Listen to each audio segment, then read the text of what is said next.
Hey everybody, welcome back to Castaway Brothers. I'm Andrew. Stop making noise with the chair and say your name. I'm Adam. And once again, welcome back. Welcome. Thanks for coming back to our podcast. You missed our incredibly great opening where I was so tired that I called myself Andrew because so much went wrong. Everything went wrong. Andrew, what are we talking about today? Today, I don't have the dice anymore. Today we're talking about Dungeons and Dragons with our very, very close friend. We don't even have the dice that you She put it stopped up. like 3 times I to put do. it up. You told me. I don't need this anymore. Put it up. Well, fair, whatever. Anyway, We're here with Angela. fictional fangirl. You know, we've talked about her, and she has appeared in some of our videos when we were still gaming, like our Mario Party playthrough. Yeah. We've been on several of her videos. Yeah. Go check out her channel. She's Especially- great. Especially the ones I'm in. They're We'll funny ones. We'll get her to edit and upload some more soon. I'm actually thinking of making a comeback for Halloween. Hey. Yes. You remember the Christmas video? Yes. That was actually a lot of fun. I love the Christmas Just the video. vlog was We great. should do Yeah. another vlog for Halloween. I'm down. Yeah. All right, so we're going to tell you guys a little bit about Dungeons and Dragons and some of our experiences playing Dungeons and Dragons. Because Adam's been putting this off for like 3 episodes. Because we were going to do this originally, and I'm like, hey, Avatar's on Netflix, so I figured we were going to talk about that eventually. Yeah. Might as well. And then Fandom happened, so he's like, hey, it's like Dungeons and Dragons, like, or Batman. Because we've also been talking about that. So now he's holding a gun to my head, and we have no choice. Very realistic. I know. I'm a master at sound effects. Go ahead. So go ahead, just end it. Shoot me. I meant with the topic, but yes, that's true, please. So Adam, tell us, what is Dungeons and A Dragons? board game without the board. Next question. It's you know what Dungeons and Dragons is. It's a role-playing tabletop game where you roll dice and board get labeled by your peers. A board game without the board. Oh, I'm sorry. Am I wrong? Am I wrong? Yes. Oh. I There's don't so much more than roleplay that. as the top hat when I play Monopoly. So You yes. are playing Monopoly wrong, No, my friend. you are. If you are anything but the bottom hat, get the top. Or the thimble. I embody the thimble. I also can't say that very well. I always end up almost saying symbol. All right. So ignore everything that Adam just said. I was half that was right. I meant what you're talking about, Monopoly. Oh yeah, that's fair. So Dungeons and Dragons is a role-playing game. Tabletop role-playing game, Virginia. Yes, tabletop role-playing game. There is a difference. Role-playing games and video games and tabletop role-playing games are very different. Fair. Yeah, you actually have a very good point with that. It is a tabletop role-playing game where you roll dice, and it's super fun. You play a character, and you have to do your best to embody this character. And a lot of people will play it in different ways. Some people, like our group, love to role play and get into character and talk as our character and interact with each other. Whereas other people, It's combat. for some people, they're mainly just there for combat. For other people, they just are like, okay, well, my character does this, my character says this. And there's nothing wrong with how you play as They long as play you're their enjoying the character game. out of character. Yeah, and there's nothing wrong with playing it however you want to play. Except it's wrong. We're right. You're wrong. Come at me. Anybody else is wrong? Hit me up. Don't do that. Either hit me up or touch me inappropriately as Andrew just did. That was my boob. I've gotten very I'm sorry little for sleep. any children that happen to listen to this with their If you- parents. I'm going to go ahead and say, if you were a child listening to this, why? Who let you? First of all, how did you find this podcast? Second of all, Children are very smart these days. Hi, Emily. If she's listening, hey, I love you. If Emily, if you're listening to this, let's maybe not. It's adult language and themes. Themes? Maybe? I don't know. I'm very tired. Really? Yeah. I did not know. How? But so we've been playing D&D for about 3 or 4 years? 3 years now. It was Like, mid 2017. Right before we moved into the apartment. Yeah. Yeah.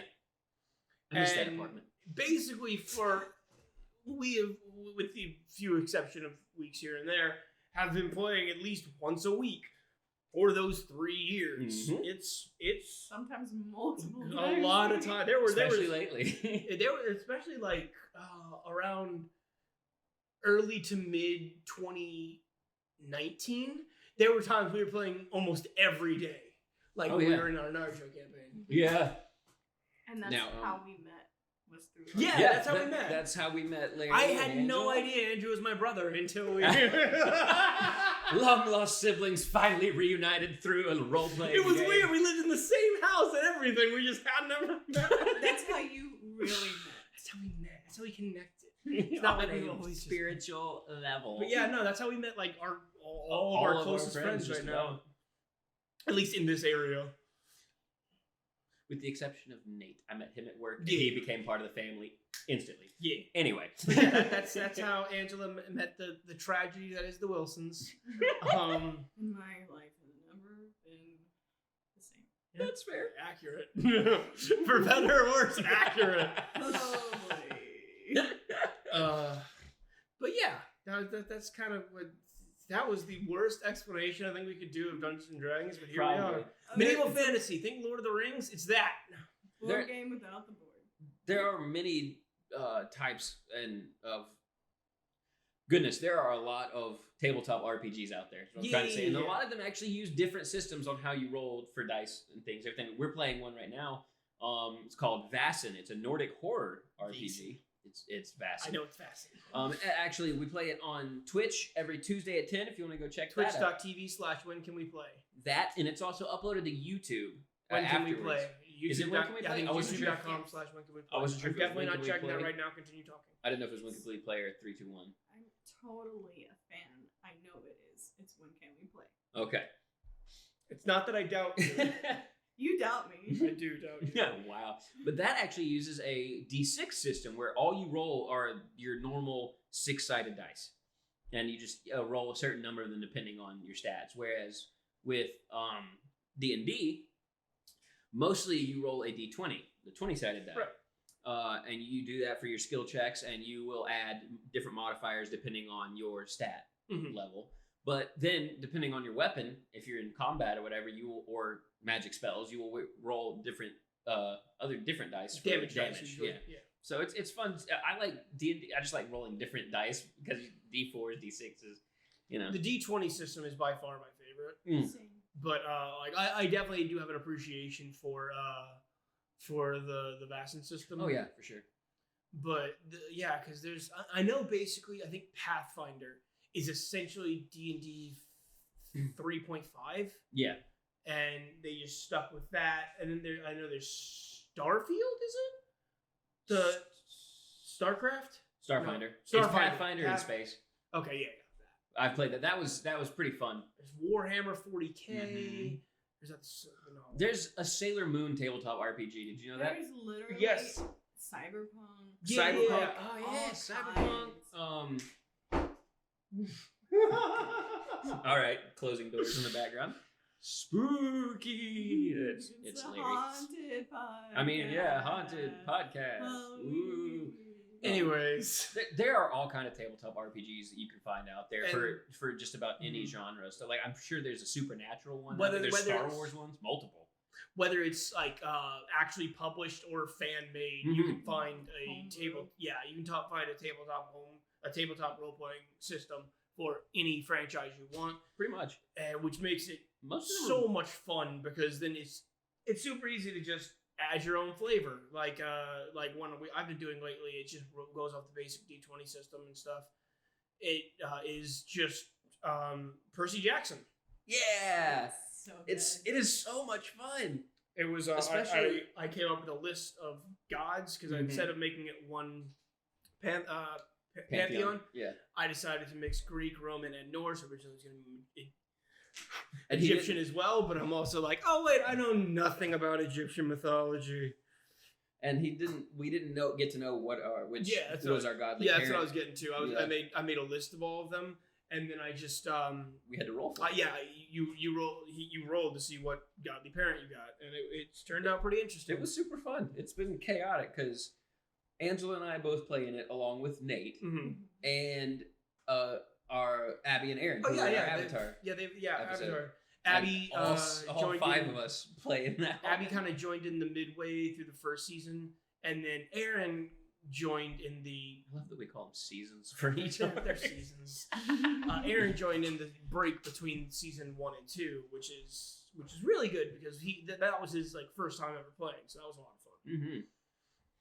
But yeah, like, we've played Naruto campaigns. Yes. Just using different systems. I've made a Power Rangers, which is so much it's fun. so, it's so dumb. lighthearted, and everybody's making puns, and it's a lot of these guys are overpowered, and it's fun. Go ahead. Can we do what? Oh yeah, I even so my entire basis. I'm gonna let you guys do that in a second. Just remember volume. I'm just excited. So like this came on the heels of when I did a Zelda campaign in which I didn't have classes or anything, and so I found leveling up to be hard. And so I'm like, okay, how would I make this good? And then I realized, okay, wait, I will just do the Power Rangers will be just based off of D&D classes. D&D classes. That way I can just use that to just whenever they level up, they would just level up in that class. I quickly realized that's going to be a lot more work than it's worth, and it kind of then bogs down the simplicity of Power Rangers, so I stripped it all but its base, because I actually really did dig the idea of fantasy classes, and they are called the Fantasy Force. Don't do it yet. So the Red Ranger is a fighter. The Green Ranger, Andrew, is a ranger. Blue Red Ranger's Java. Yeah. Blue Ranger, Angela, is the mage. I decided to just call it a mage and not a wizard or a sorcerer, just because simplicity. The Yellow Ranger, our friend Josh, is a barbarian. And then the Black Ranger, Larry back here, is the rogue. We also ended up getting a few more here and there that was the core 5 at the beginning. And so yeah, they were the Fantasy Force, and they're you guys go ahead. The morphing phrase instead of like how it's generally like it's morphin' time. You ready? 3, 2, 1. Fantasy Force, roll for initiative. Fantasy Force, roll for initiative it started as a joke because I'm like, and that's how you know to roll for initiative. Then we didn't even end up rolling for initiative, but it was fun, and just hearing the entire room say it in unison is still something magical to me. And unfortunately, this is a podcast, so they can't see that. Yeah. It's basically there's even hand motions. Yeah, there's hand motions and everything. It's great. There's been a lot of fun. It's really dumb. It's the epitome of combo moves. I think the Halloween episode that ended up taking place after we ended up not playing till after New Year's. Yeah, because I'd be like, oh, I'm gonna do a Halloween episode because everybody gets to. It's you always see stuff like that in the shows, and then it didn't happen until after New Year's, so we actually got a chance to. That was one of my favorite sessions because it was like a jack-o'-lantern guy, and he was just punning back at us. That was your greatest adversary because he could match you in puns, and nobody wanted to kill him at the end. Java's character Connor was like visibly upset too that he was being out-punned by the jack-o'-lantern. He was like, "We have to do better with puns, guys." And everybody, there was a Halloween dance, and everybody dressed up in different costumes. I was Robin Hood. You were Robin Hood. Ariana Grande's bunny costume. I forgot about that. Wasn't it like blue? Yes. Yeah, because everybody had to stick to his theme. Java was, I don't remember his name, but the character from like Yu-Gi-Oh! GX. One of DX. DX, the second one. Yeah, the one with the red coat. Yeah, I know. I remember Josh, who I was like, at first I'm like, "Ooh, you got yellow. Good luck finding anything." Was Wolverine, and that was so good. Such a NPCs that were supposed to be a joke ended up becoming major characters. Isn't that how it works in every campaign? Yes. That we're involved in, yes. Okay, so another campaign, completely tangenting, except for the characters that aren't supposed to be anything, is Amnesia. Andrew, I'm going to let you talk about this for a bit. Okay. Time to get to business. So, Adam had planned years ago, not long after we first started playing D&D. It was like right after we moved into the apartment, yeah. Yeah, he started planning he found a thing online where people talked about a thing that they like to do, an amnesia campaign, where the players wake up with amnesia and through roleplay and everything have to figure out about their character and learn who they are, what class they are, what abilities they have and everything. Adam loved the idea. He came up with that, and it was supposed to be planned for me, Abby, and another friend of ours. And it ended up never happening because schedules. I was Abby working was off, too. like in school. She was still in high school. She was still in high school. We were both working all the time. Mhm. We could have figured something out. And then our other friend, we could never get in touch with him anymore because he's got his own I mean, life. at the time, I still could. Yeah. And he was generally like, yeah, it was just like the one time that lined up for us two and Abby didn't work for him. Yeah. And then when it would work for us two and And him, it wouldn't work for Abby. And so after, because it was like, all right, we would end up working like trucks the night before, and so we wouldn't be getting home till like 7 or sometimes earlier, like in the morning. Very early in the morning. But it was like, all right, we were going to be trying to play on like 11 on Sundays. It was going to be torture for me, but I was like, all right, cool, just to make this work, let's do this. And then I would do it. I set an alarm one time, got up, texted everybody, and nobody responded. Ended up like doing this like 2 weeks in a row, and then I'm like, all right, I'm gonna let them talk to me, and that's how it died. Well, one night after playing D&D campaign with our other group, with Java and everybody, yes, because we just did a random session. It was just a one-off. It was just a little one-off thing. It was fun, and we actually. Mutant Chatter. Yeah, it was Mutant Chatter. We'll get into them when we get into characters. But I actually brought Nate to that session, because we actually were able to get done with work and everything pretty quick. Or he was off. That's what it was. He was on vacation or something. He was off, and I was able to bring him to the session that night. Right. And that was the first time he met everybody. And so Nate comes to the session, and it ended up it wasn't a very long session. And me, and Nate were all like, dude, I still want to keep playing. Did I bring it up, or did you bring it up? I want to say you brought it up, because that's absolutely not something I would bring up. I was like, that's wow.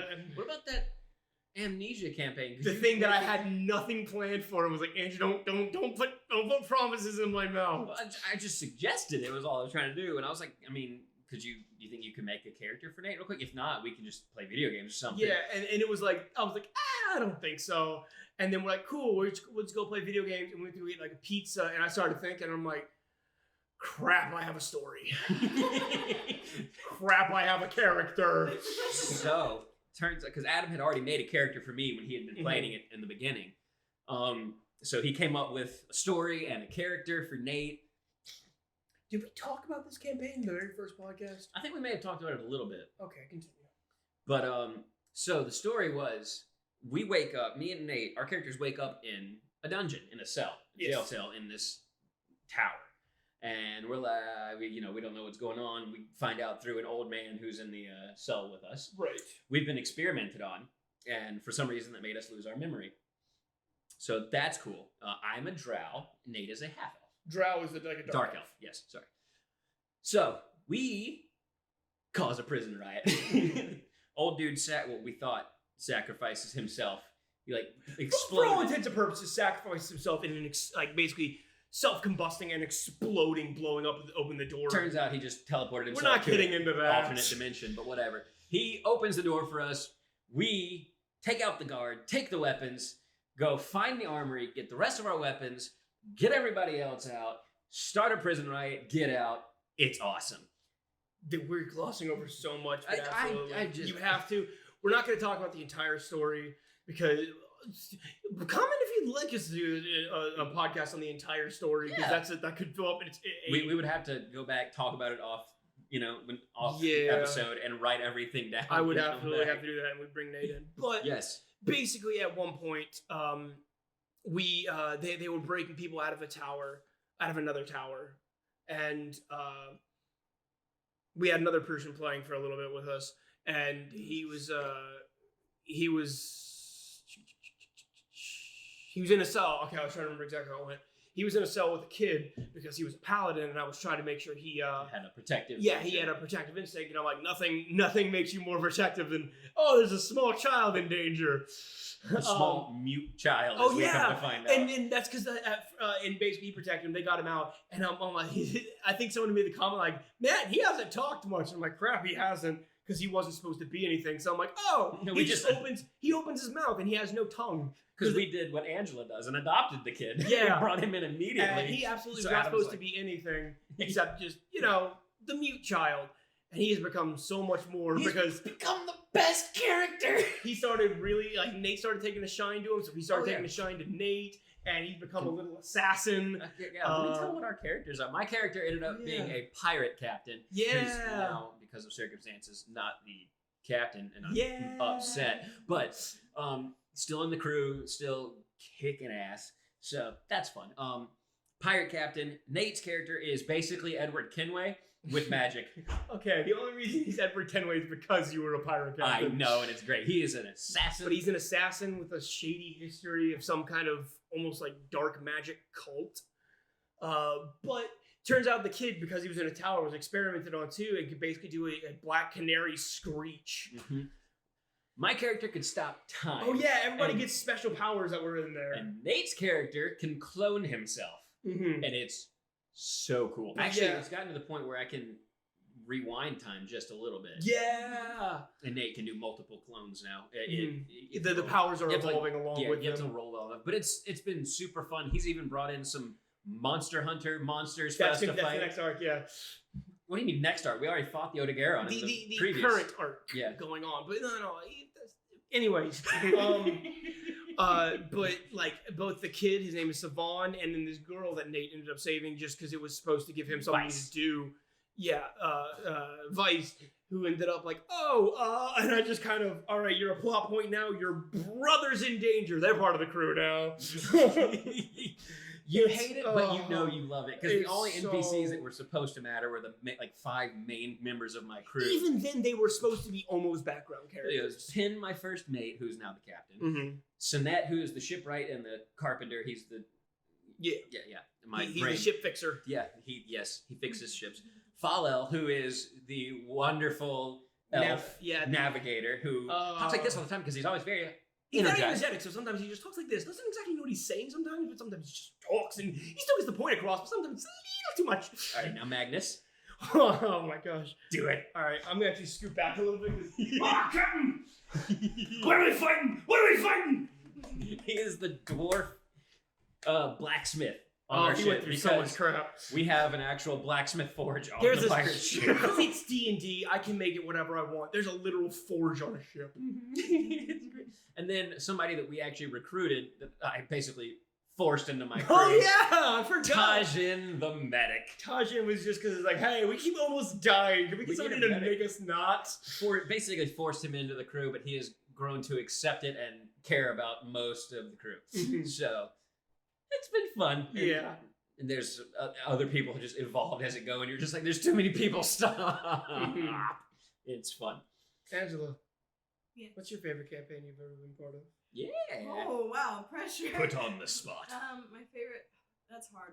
Mhm. Probably, maybe nostalgia reasons. The first main campaign I was in, Mhm. but also Naruto season 1. I There knew it we was go. coming. I knew it was coming. All right, so the first main one we did was just a generic D&D campaign with Angela, your character. I'm sorry. You're Lavellin.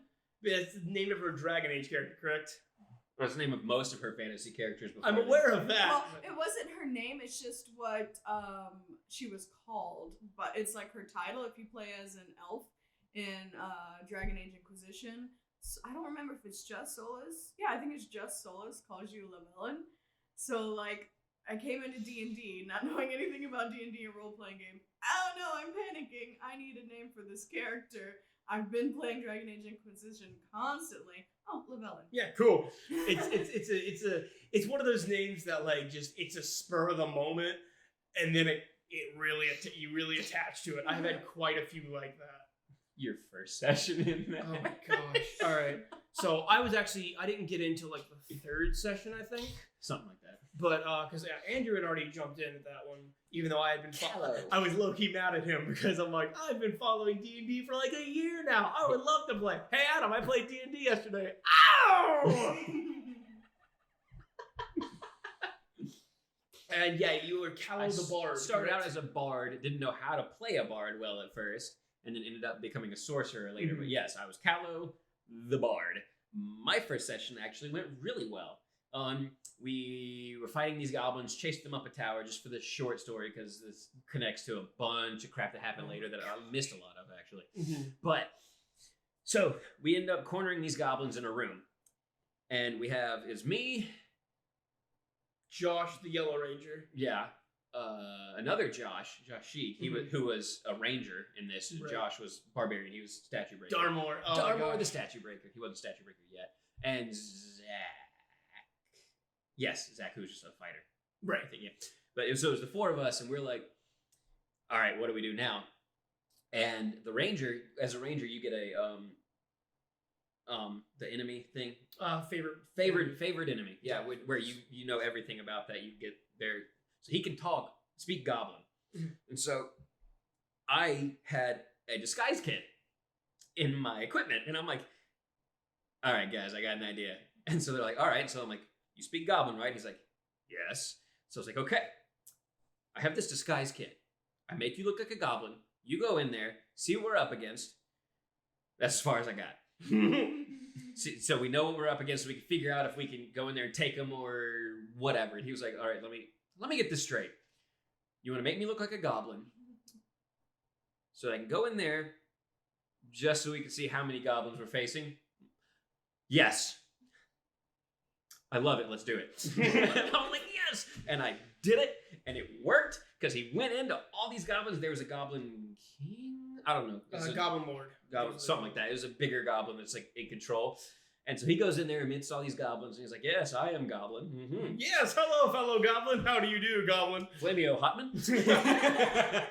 So he goes in, and he's just like, all right, and sees the main guy, and he's like, boom, and just shoots the arrow at him, hits him like, I think he gets a nat 20 on it, which is a critical hit, so he gets double damage, kills him immediately, and just shouts in Goblin, I am now your king, and all the goblins just ran out of the room terrified, and we were like, well, hey, that worked!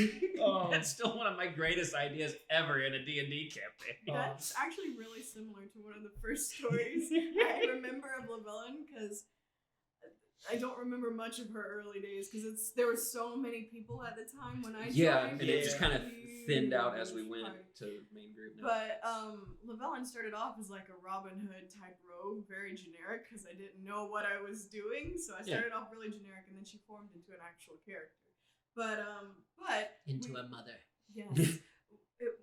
We'll get to character evolutions in a minute. We were breaking into.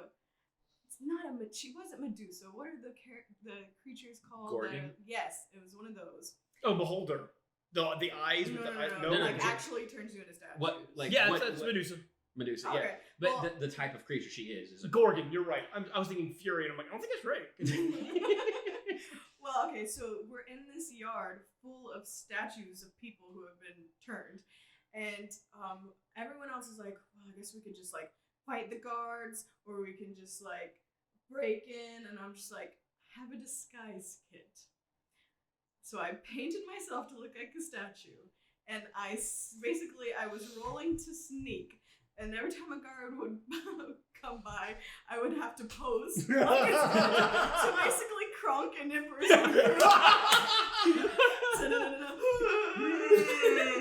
Okay, and the coast is clear. So well the entire time. I got in there. I was in the lair first. It was great. It's one of my favorite stories of Lavelle. It's like one of the first ones I remember.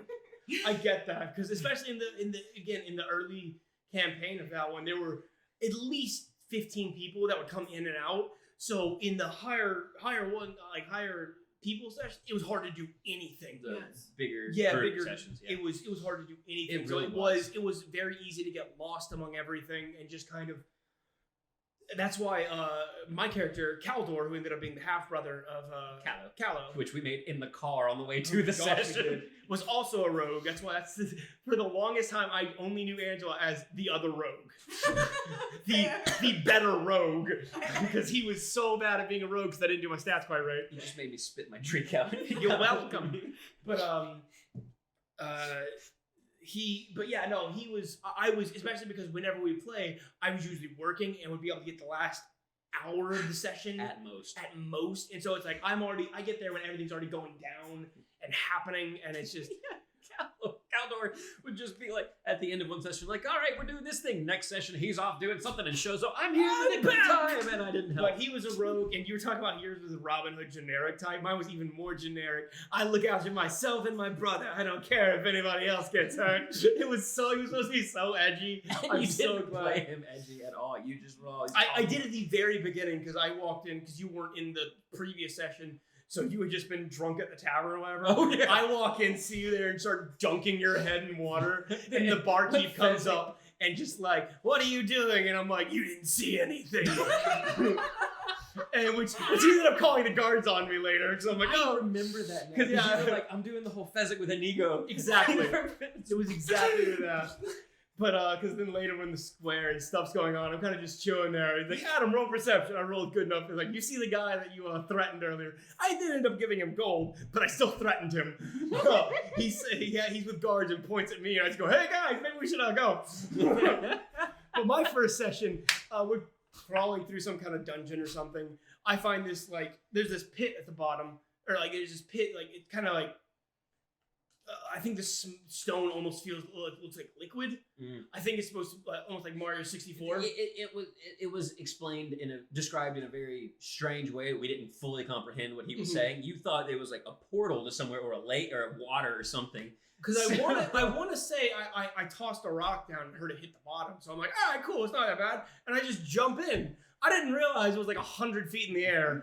Yeah, so you didn't tie a rope or I anything. just You just plummet. swan dive. I by the grace of the DM and one of my rolls was good enough. I end up just flopping on the ground with 1 health, as there's a vampire lord at the bottom. Laying there broken on the ground with 1 health, just trying to talk your way out of this He situation. starts like, oh, what are you doing here? Just drop it in. How about you? What's up? Just drop it. So, lovely day for a, He throws almost me that. against like a table, and I'm not moving. He's like, well, tell me, what would you do for your freedom? I don't know, pretty good bit right now. Just stalling as long as I can for my friends to come try to get me. Which is a huge foreshadowing that he did not stay a rogue the entire time. Because I remember Jabba telling me at one point, he was like, man, I thought your brother was going to just be a typical rogue. I walked in as a typical rogue. I came with a beanie. He was just like, man, he's just going to be edgy and all this He's stuff. going to be that guy. As soon as that happened, you just started talking your ass off, trying to get out of the situation and stay alive. And he's like, all right, I like this guy. He can stay. But we ended up coming to we were coming up on the big bad of the first season. And basically there was a war on 2 fronts. The dragon. Yeah. So there was basically an army coming to our current position, and then where we had to go to the castle where we knew the enemy was. The enemy had the queen under control. The queen had a dragon under her control. It was a mess. And so I'm like, all right, cool. I'm not useful. I'm gonna stay on the battlefield and just try to do what I can here. You guys go. And then the dragon shows. Then a dragon shows up. I was fighting just people. I'm like, I got this. It's okay. I got an arm. I think the goblins were on our side. I don't even remember, but we had a bunch of Sheik people. may have gotten the goblins Because on they our have side. a new goblin lord. They had a new lord. But so the dragon just drops down, and it's just like, oh, cool. I'm dead.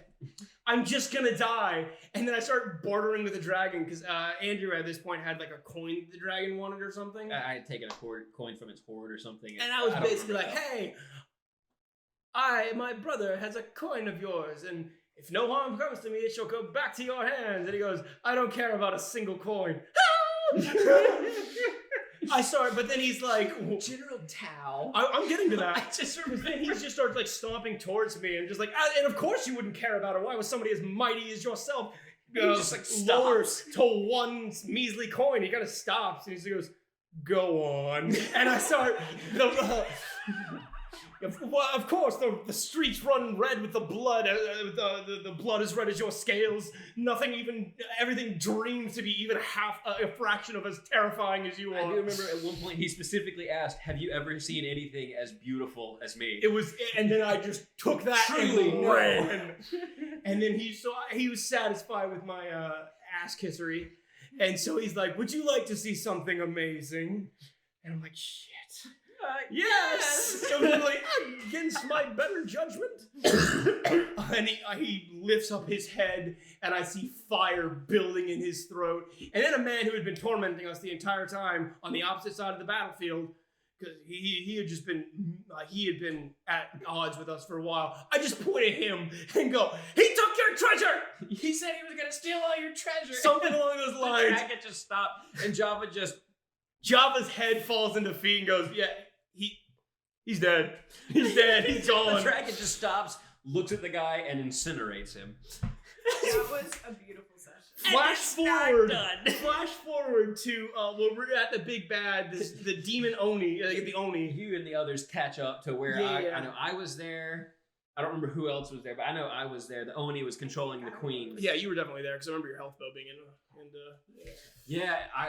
And the dragon shows back up. Yeah, I was able to get there, which means obviously the dragon was as well. And I was pinned to the ground by the dragon. Oh yeah, he pinned you to the ground because I tried to talk my way out like you did. I didn't do a good job. So then I picked up the slack, and started like, "Hey, buddy, this guy, you don't want to do this. He's controlling you. He's controlling her. He's controlling you. We kill him. You don't got any problems." And the Oni's like, "Don't, like, you lizard, don't, you would fall for the words of a mortal." I'm like, "You dare call him a lizard? You dare? Would you let, you, it was basically just you like, would allow him to call you a lizard?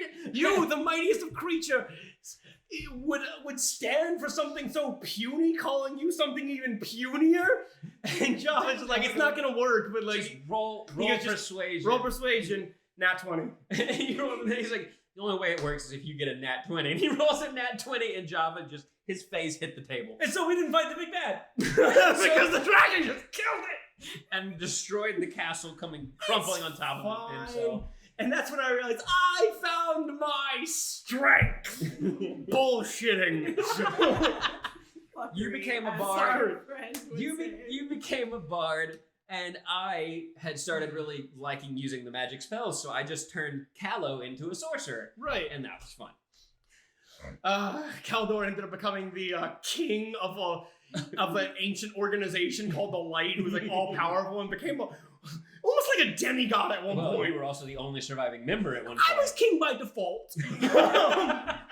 I had Excalibur. Angela had 20 kids. Hey, Angela and Callow. And it was 3. Okay. But because you and another character ended up adopting, there was a wizard. Oh, Jace was our enemy for a while. He was an enemy, and he got changed into a kid. Yes. And you and her were both just like, he is our son now. We must care for this child, because since he was our enemy, there were many people in the party who were like, kill him. He'd be really easy to murderize right now. Like I was one of them. Like people saying, go kill baby Hitler. Exactly. It was that scenario. Like, he's a child now. He's really easy to take down. Absolutely not. This is a child. So I protect and adopted this child. And so started Llewellyn's mothering career. Well, and he was the only son for a while. And then there was this vampire child that I ended up adopting, the Callow adopted, because we saved him from the vampire lord. Because he ran into him solidly. That I had to and his kid's name was Satchel. And he was just being treated awfully, and we got him out of there. It took a while, but he grew to like us, and he basically became my son. And then things happened. Jace died. Oh, before that. Oh yeah, because he was part of the Light. Mm-hmm. Before that, though, Llewellyn and Callow made a pact, like, if anything happens to me, you take care of Jace, and vice versa. Because we're like, hey, you're a parent, you know what to do. But I remember, like, what brought us together was there was a statue of Jace that was made, and the dragon came back at one point. The one that you taught. Oh yeah, he was not happy. he came back to fight us, and during all of that, the Jace's statue got broken after Jace had died. And so that was like almost immediately after he had died too. And Llewellyn saw it, started crying, and was very upset. I was trying to physically build it on my own. And Callow had a mending spell. He could fix objects a little bit at a time, so he was just going and helping fix each crack at a time as she was putting it back together. And they ended up getting closer, and they were like, well, hey, why don't we just kind of help each other raise this kid, raise these kids or whatever. And next thing you know, they are married. You ended up hatching a dragon, and it calls you mother, and now I'm its father. We have a dragon child named Dany, because her name is Daenerys. I got kidnapped by a dragon cult because of my motherly instincts. And they're like, hey, we need you to hatch this dragon. Yeah, that was during all that. Yeah. That campaign was wild. I need you to hatch this dragon, because if it, has a nurturing mother in the beginning, we can control it better. I'm like, yeah, cool. Oh gosh, I need to get out of here. I'm gonna save this dragon and get it away from you, but I can't say that out loud. I got out, it hatched. I obviously named it Danny from Game of Thrones. Daenerys.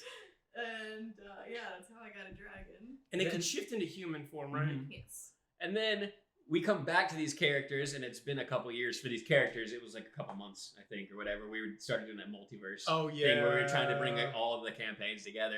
We come back, and they have a biological child for the once, and named Lily. And she was going to be an arcane trickster rogue. She was going to have magic and also be sneaky stabby.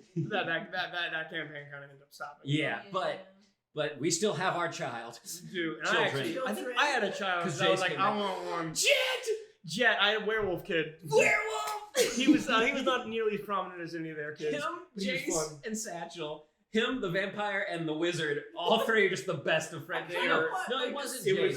was It was the French kid. Vexen. Vexus. Vexus. Yeah. Yes, madam. Yes, madame. We were like, oh my gosh. Like, could you Something imagine like a spin-off story with just the kids? That would be amazing. That I would would be love so that. great. All right, Adam, what is your favorite campaign so far? Oh, that's so I hard. know. Because one that started rocky and kind of got rocky, and there was times I just didn't feel it, but it ended up having some of the best moments. Was like our second main one with Groth, Groth, Styx, and Percy, and all of them. I love those characters. Me But too. then again, Naruto season 1. Naruto season 1 Let's was go talk about good. Naruto. Yeah, go ahead. Yes, please. Because it's Naruto. We started the tuning Also, exams. our DM Java is one of the biggest anime fans Oh yeah, I know. we're all weebs. We're all weebs. He is like he's a the great head DM though. in general, but when he DMs something about anime, his passion just comes His through. passion. It's a lot of heat. You can get away with BS just because it's Because anime. Yeah. And he really puts us all into the anime like stereotypes and archetypes and everything in the NPCs that Yeah. happen, and it's so much fun because Naruto has the most NPCs. I think he's playing with us essentially with these characters. and just- It is Because great. my character was Yotaro, who is I put all his stuff into Genjutsu, which is basically illusions if you don't know Naruto. But because of that, I didn't have a lot of chakra, so I couldn't do a lot of stuff. And he was basically a medic. He just wanted to help people. He wanted to heal people. And I'll let you guys explain your character before I start getting into the story. Okay, Nami, basically, Biggest transformation her ever. goal, her original goal was to just barely get by as lazy as possible. Because she came from a very strict household where they constantly made her work. And now she's like, finally off on my own, I just want to chill. And she likes to eat Oh, a and- lot. Yeah, she is the like anime character you see just The chomp. skinny anime character Yeah, that is just always eating and never gains const- weight. She's her backpack's full of snacks. She's got ramen constantly. That's her. My first character was TK, Totokama, or TK for short. Yeah, Totokama became a mouthful to say, so we ended up just calling him TK. And it stuck and I like it. Mhm.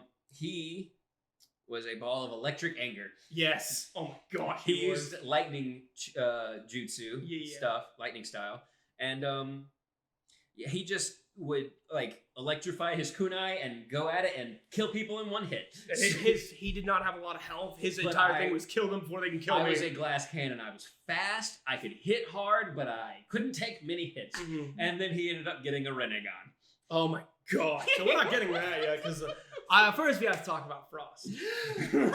So in the Nobody cares tuning about exams, Frost. we ended up like there was a lot of fighting and stuff. And Angela ended up fighting this girl, this edgy, angsty girl named Frost. She used Yeah, his ice. okay. So like, me and her threw down in the forest because like I was trying to talk my way out of it. Let me just say that I was trying to like, hey, we don't have to do this. We both don't have what we need. Let's just go our separate ways. And she's like, no, I'm angsty. I'm gonna fight you anyways. You're absolutely right. I'm about to say, is she wrong? No. Okay, then shut up. Let her talk. I mean, so we threw down, and Nami kicked her butt. And Heartily kicked her butt. I mean, I kicked her It butt. was not much of a fight. Because even though Nami was lazy, she comes from a very strict, so she trained her whole life so she can fight. So this girl didn't know what she was getting into. And so I left her pretty beat up. Mhm. And I left because after I tried to help her and like, come on, let's go get you help. Let's go. And she's like, just leave me. I'm angsty. I'm like, you know what? I don't have time for you. I'm hungry. I want a snack. So I left. And I want to go ahead and make it clear that's completely justified. The way she was at the beginning, there was no reason to stay for her. She was very much if I'm not making this, you're not talking to me. But my guy, being the medic, came across her. I was like, oh, I'm gonna heal you. She's like, don't, nope. Get away. Shut up. I'm healing you. And then it was kind of all right, cool. And then we helped each other finish. And then that became a thing where she's like, don't talk to me. I'm like, okay. And I would just sit next to her. You would just try to be her friend. And he just wanted a friend. He's like, oh, she doesn't like people, and I'm gonna make her like me. And fast forward like sociopath. 2 seasons, and they're married now. They are. TK is off with the main bad. Oh yeah, the big bad of season 1, Rin, who, as her name might suggest, also had a Renegon. Renegon in Naruto is basically the most powerful eyes. Uh-huh. It's pretty much, in at least how we were playing it, it's the win button. You have it, you win. Because I remember we would roll to see if we could get new abilities and stuff at one point. Yeah, we were well, training and stuff. And I rolled. Because you had started to bond with her. I had started to bond with her, and I ended up getting like a nat 20. I got something really high, and somebody it was like, Java goes, just so we're clear, you cannot, we've already started, you cannot get eyes. No Sharingan, no Byakugan, any of that. You can get like a Kekkei or new weapons or something. And we go off secret so we can talk. He goes, all right, so you can get a Kekkei or you can get a Renegon. I was like, what? So I naturally got the Renegon, and I was like the only person who could stand up to Rin. And there was kind of a love-hate relationship for a little bit there because we were constantly having to fight her, but TK didn't want to kill her, but he wasn't going to let anybody else do it. If anybody was going to kill her, it was going to be him because he wanted her to know in her last moments that there was still somebody who loved her if he had to do it. Right. And then that never had to happen. Also, you're the only one able to. Yes. Let's be honest. But then they ended up, there was like season 2 big bad or whatever shadow guy, Dad Kage. That was a mess. It was a mess. We ended up trapping him in another dimension, and TK and Rin are in that dimension together, watching over him. So they are finally able to be together without being on the run from authorities because they have Renegons or just being kicked out of literally everywhere. So back to season 1. During the tuning exams, still. There's like a tournament part, and my guy is very much, he used, like, because he was not strong, or he was okay physically, like he could punch pretty good, but when it came to offensive jutsu and stuff like that, he was nothing. He could genjutsu, and he had summons, and like no chakra to use those. So he had a plan for everyone, and generally it was put him in a genjutsu and beat the crap out of him. Yeah. He went up against a guy with a Sharingan, who basically Sharingan are very hard to put genjutsu on. Yes. So that started one of the best fights in the entire series. Fight me. Yeah. Oh no, for real. Because it was just I beat him. I got him down, and then I didn't realize we could basically roll to see if we can get back up and keep pressing through. So I exhausted all my chakra right off the bat. You got it down. What are you saying, too. Angela? No. Okay. Oh, you were scratching your eye. It looked like you were like whispering something into the mic. Excuse me? So I was. So I ended up using all my chakra, and then he jumps right back up. Like, all right, let's keep going. Java had not told us that we'd be able to roll and get know back up. I was were the like, first what? fight. So it was scary. And then even through that, we ended up, it was a blow-to-blow thing because I exhausted all my chakra. He was doing just fine. But I just kept him on his toes enough by having to get creative with my generic attacks and such that he barely beat me, but I still lost to that. But that's where Yotaro ended up becoming a strategist, which was born out of that fight. Yeah. It was awesome. Then later he died. And then came back. And the most emotional thing, because he basically the Hokage pulled me aside. He's like, "Hey, things are gonna get weird in a minute, and just roll with it." I'm like, "What?" He goes, "Trust me. Everything's gonna look bad. Just keep at it." I'm like, "Okay." So then I'm going out on a mission. Hokage dies. pretty much everyone else around me is dying. Mhm. And basically, I die.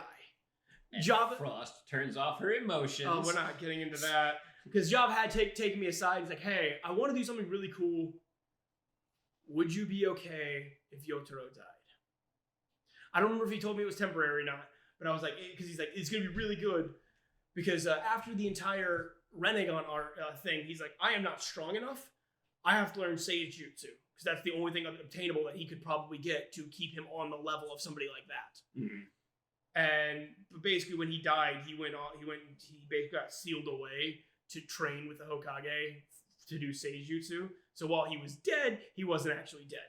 And then you only had like 3 charges of it. It's fine. 3 uses, but it was fun. And It was emotional. Angela cried. I cried. Well, first of all, Nami went through things in that campaign. Right. She can't catch a break. She cannot. Can't. It's so Jubei and Neo. like her first little love, like will it be a love interest type thing. First real friend. They constantly train together. First confidant. He dies. Yeah, the Sharingan guy I fought, Jubei. Yes. Him. Oh, he was great. I miss him. So that was like her only friend. He dies. Then and- my second character. Well, she gets a pig, Yeah.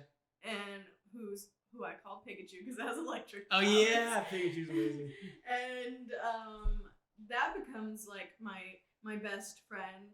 And I can't remember if Neo comes before or after this. Yeah, before. Mhm. So then That was my second character.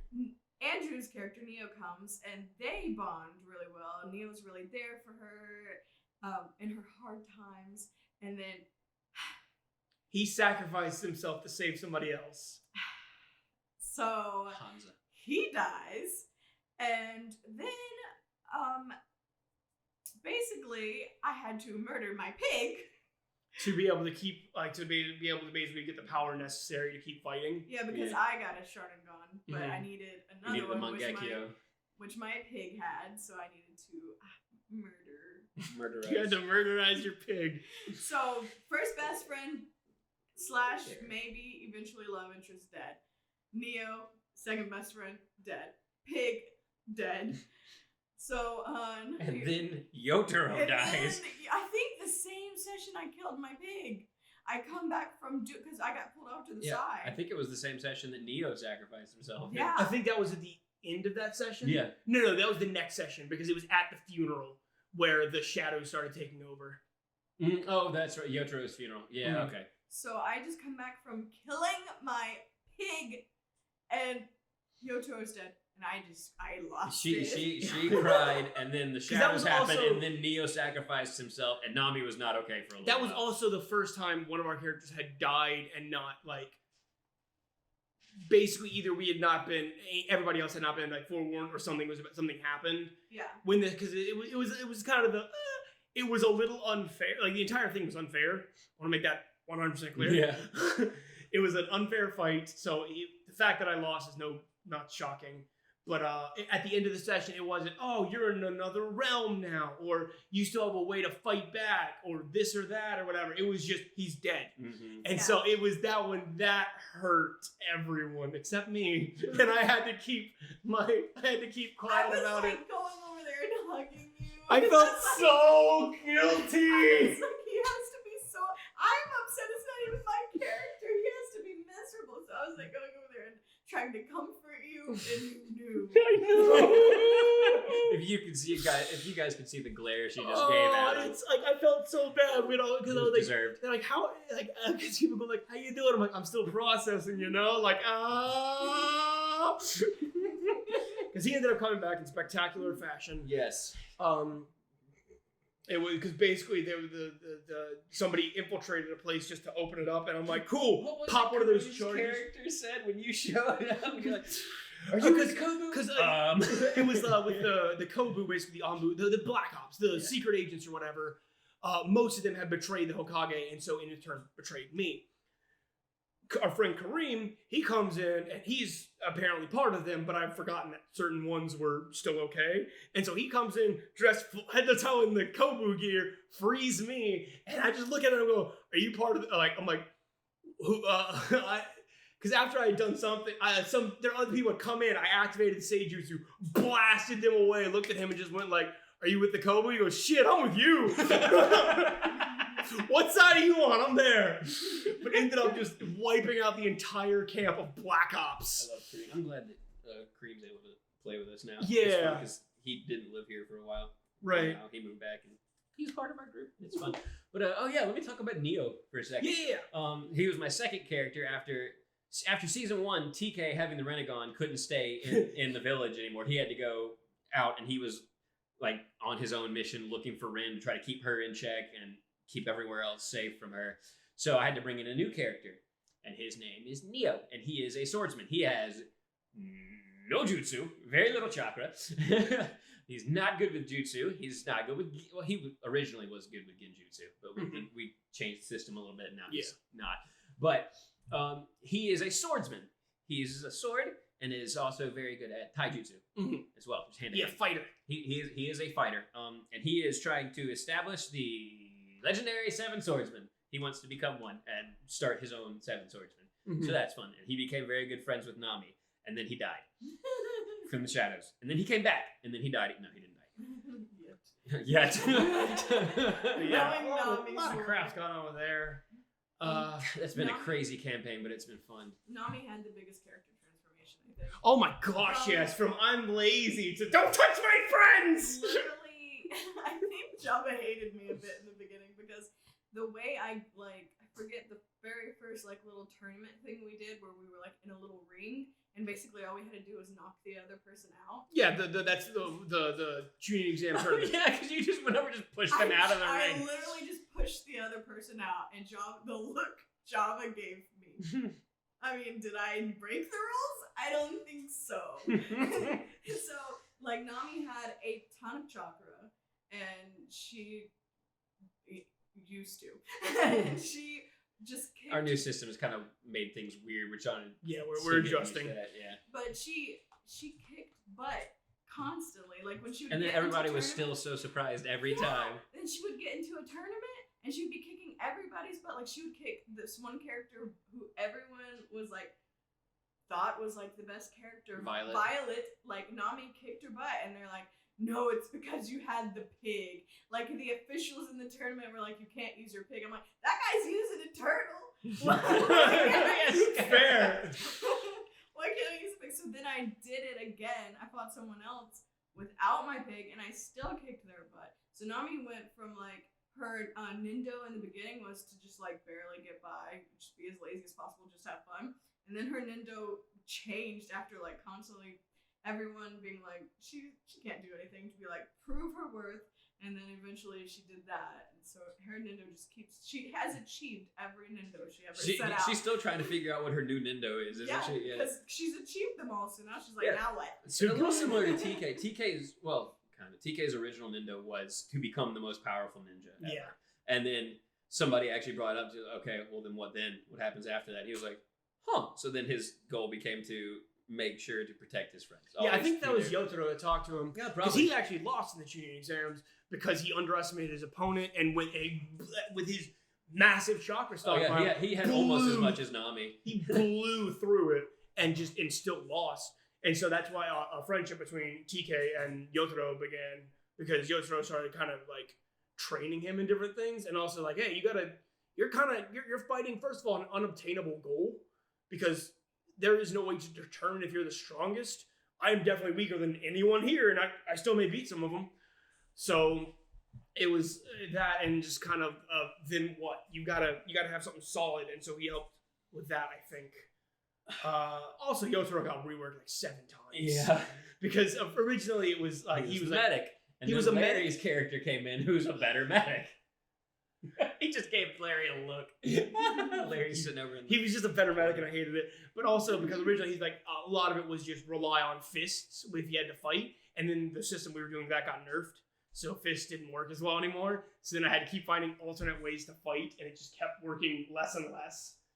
But he's still a fun character. All right, we've been going for a while. How don't we just start jumping to our characters? Said my favorite campaign. Okay, go for it. It's probably either Naruto or Amnesia. Yeah, that's Because what I thought. Anyways. Well, fuck you too. I love pirates so much. I have a pirate flag tattoo on my arm. Mhm. Amnesia is so much fun. But so much is fun, Naruto. even as observer. You just come Amnesia is fun. like for like over half the campaign now. She'll show up to every session or like video chatting if we're doing it on video chat or whatever. She'll just join the call and just sit there and be doing other things and just listen to what's going on because she's that invested in it and it's such a fun campaign. It's fun. It's really All right, sorry. What were we saying now? Because we've already been going on for a while, we've Mhm. touched on a handful of our characters' campaigns. Let's start going through like some of our favorite characters. Characters that we've played or that other people have played? That we've played. We'll Okay. jump to other people's later. All right, who do we want to start? Angela, go for it. Oh, just one? Or... It's not the favorite, just character that comes to mind that you enjoy. Okay, so I've already talked about Nami and Lavelle quite a bit. So, Percy. Yes, that would probably be my first one as well. I named Percy. her after a webtoon character, a Lore Olympus character, Persephone. Her name is Persephone, and I call her Percy. And she's, I thought it was going to be a one-shot, and I was talking to Andrew. I don't remember if we were in a car together, or if I was on the phone with you, and I'm like, this is a one-shot. I kind of just want to be a barbarian. Because a barbarian is the one thing I thought I would never play. Yes. Because I'm rogue all day long. And that's the antithesis of rogue. And so, like, I'm like, I'd just be a barbarian. Why not? But I didn't want to be a big, gruff barbarian. No, I wanted to be a barbarian. She was this tiny little girl Like who is a an elf barbarian who barbarian, pink wrecks hair. shit. Wears white frilly dresses. Carries a morning star that she has like vines of flowers wrapped around. And then smashes people's faces in with it. I'm gonna rage. She would give like because you had Oh yeah, I have this little control ability. plants or whatever. Basically, I could manipulate plants, but also for like little role playing thing, Java allowed me to just like pop up a flower. So she would just give flowers to everybody. Whenever you seem like you need a flower, here's a flower. That was her. She made a flower. Having a bad day? Flower. She made a flower crown for my character. Sticks. I was debating from, are you done with that or you want to keep going? Yeah, I'm done pretty Okay. much. She was just fun. Yeah, because originally, after talking about the barbarian, I was thinking I may talk about Daru next. I will talk about Daru, but I'm going to talk about Groth, my half-orc paladin from the same one, because a lot of times she would hand him flowers because he was very reserved and kind of didn't keep to himself necessarily, but it was hard to read him at times. But so she'd be handing him a lot of flowers, and he kept every single one. Most of them he like embedded into his shield. So he and at one point they ended up fighting like a tournament, and they had to pick a team name. Oh, and yeah, so Shield. we were Team Blooming Shield, and I absolutely love that because Groth's whole thing was he was like I am a protector. It was a deep voice that I'm not doing right now. Do it. What was it? I am your shield. Yep. That's it. Hi, Groth. Greetings, Percy. But he was very protecting because backstory, he used to be a murderer.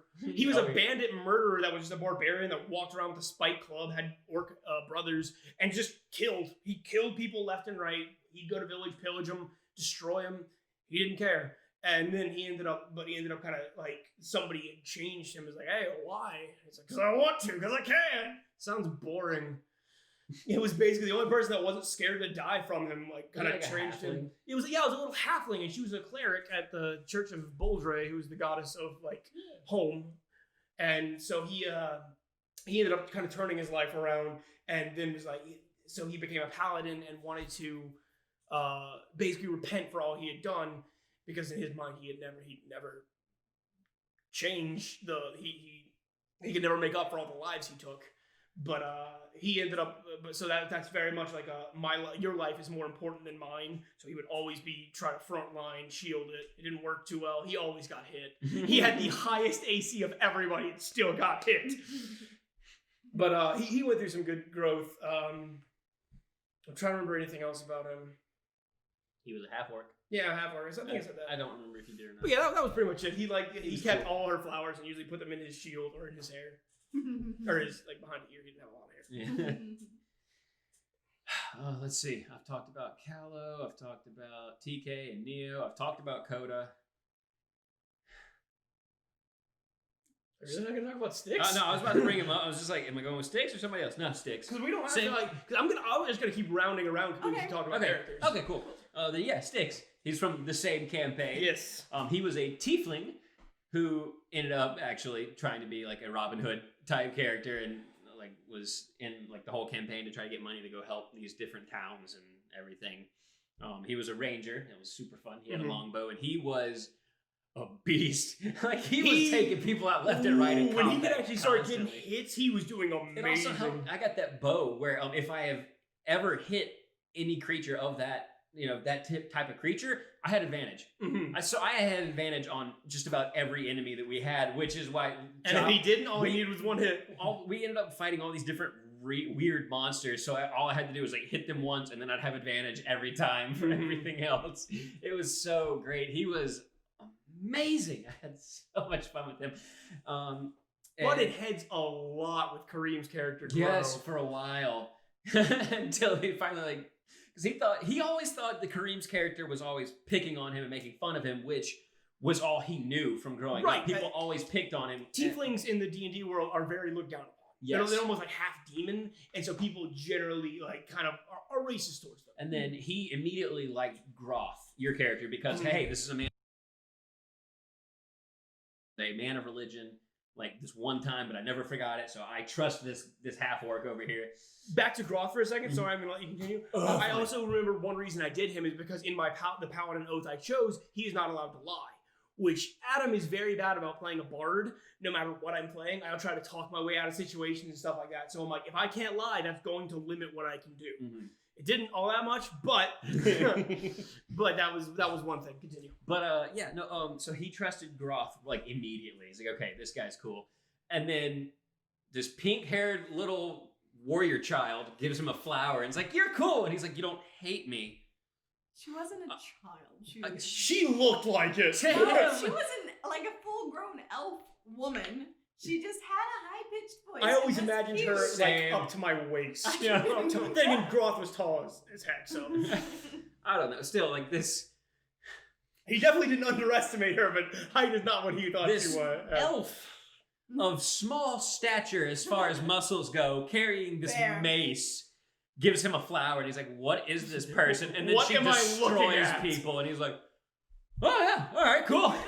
But they became best friends. Yeah. And he talked like this. He had a British accent. It was like that. It was bad guys. Bad guys. Hey Percy, how you doing, love?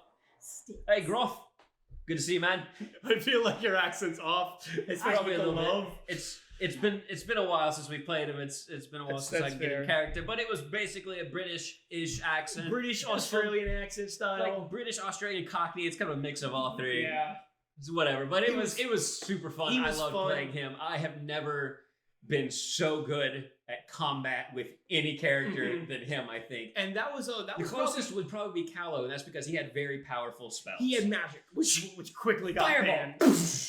God, oh my God, Java, that pissed me off because every time Callow had his answer for everything with magic, or Caldor did because he's become a bard and had magic, or he would talk his way out of things, which is what we ended up relying on because Java kept bringing us into places that had magical barriers that kept magic out and pissed me off. Either magic was illegal or like there were barriers where you physically couldn't do magic because it was like, all right, I need this to happen, and there's certain things I just can't let happen. So gotta do this. Pissed me off so much. It happened a lot. Because, especially once we both had magic, we would just combo things. Oh my gosh, and we so would. we had answers to everything, and Java was like, you know what? No more magic. No, we're like, good Java.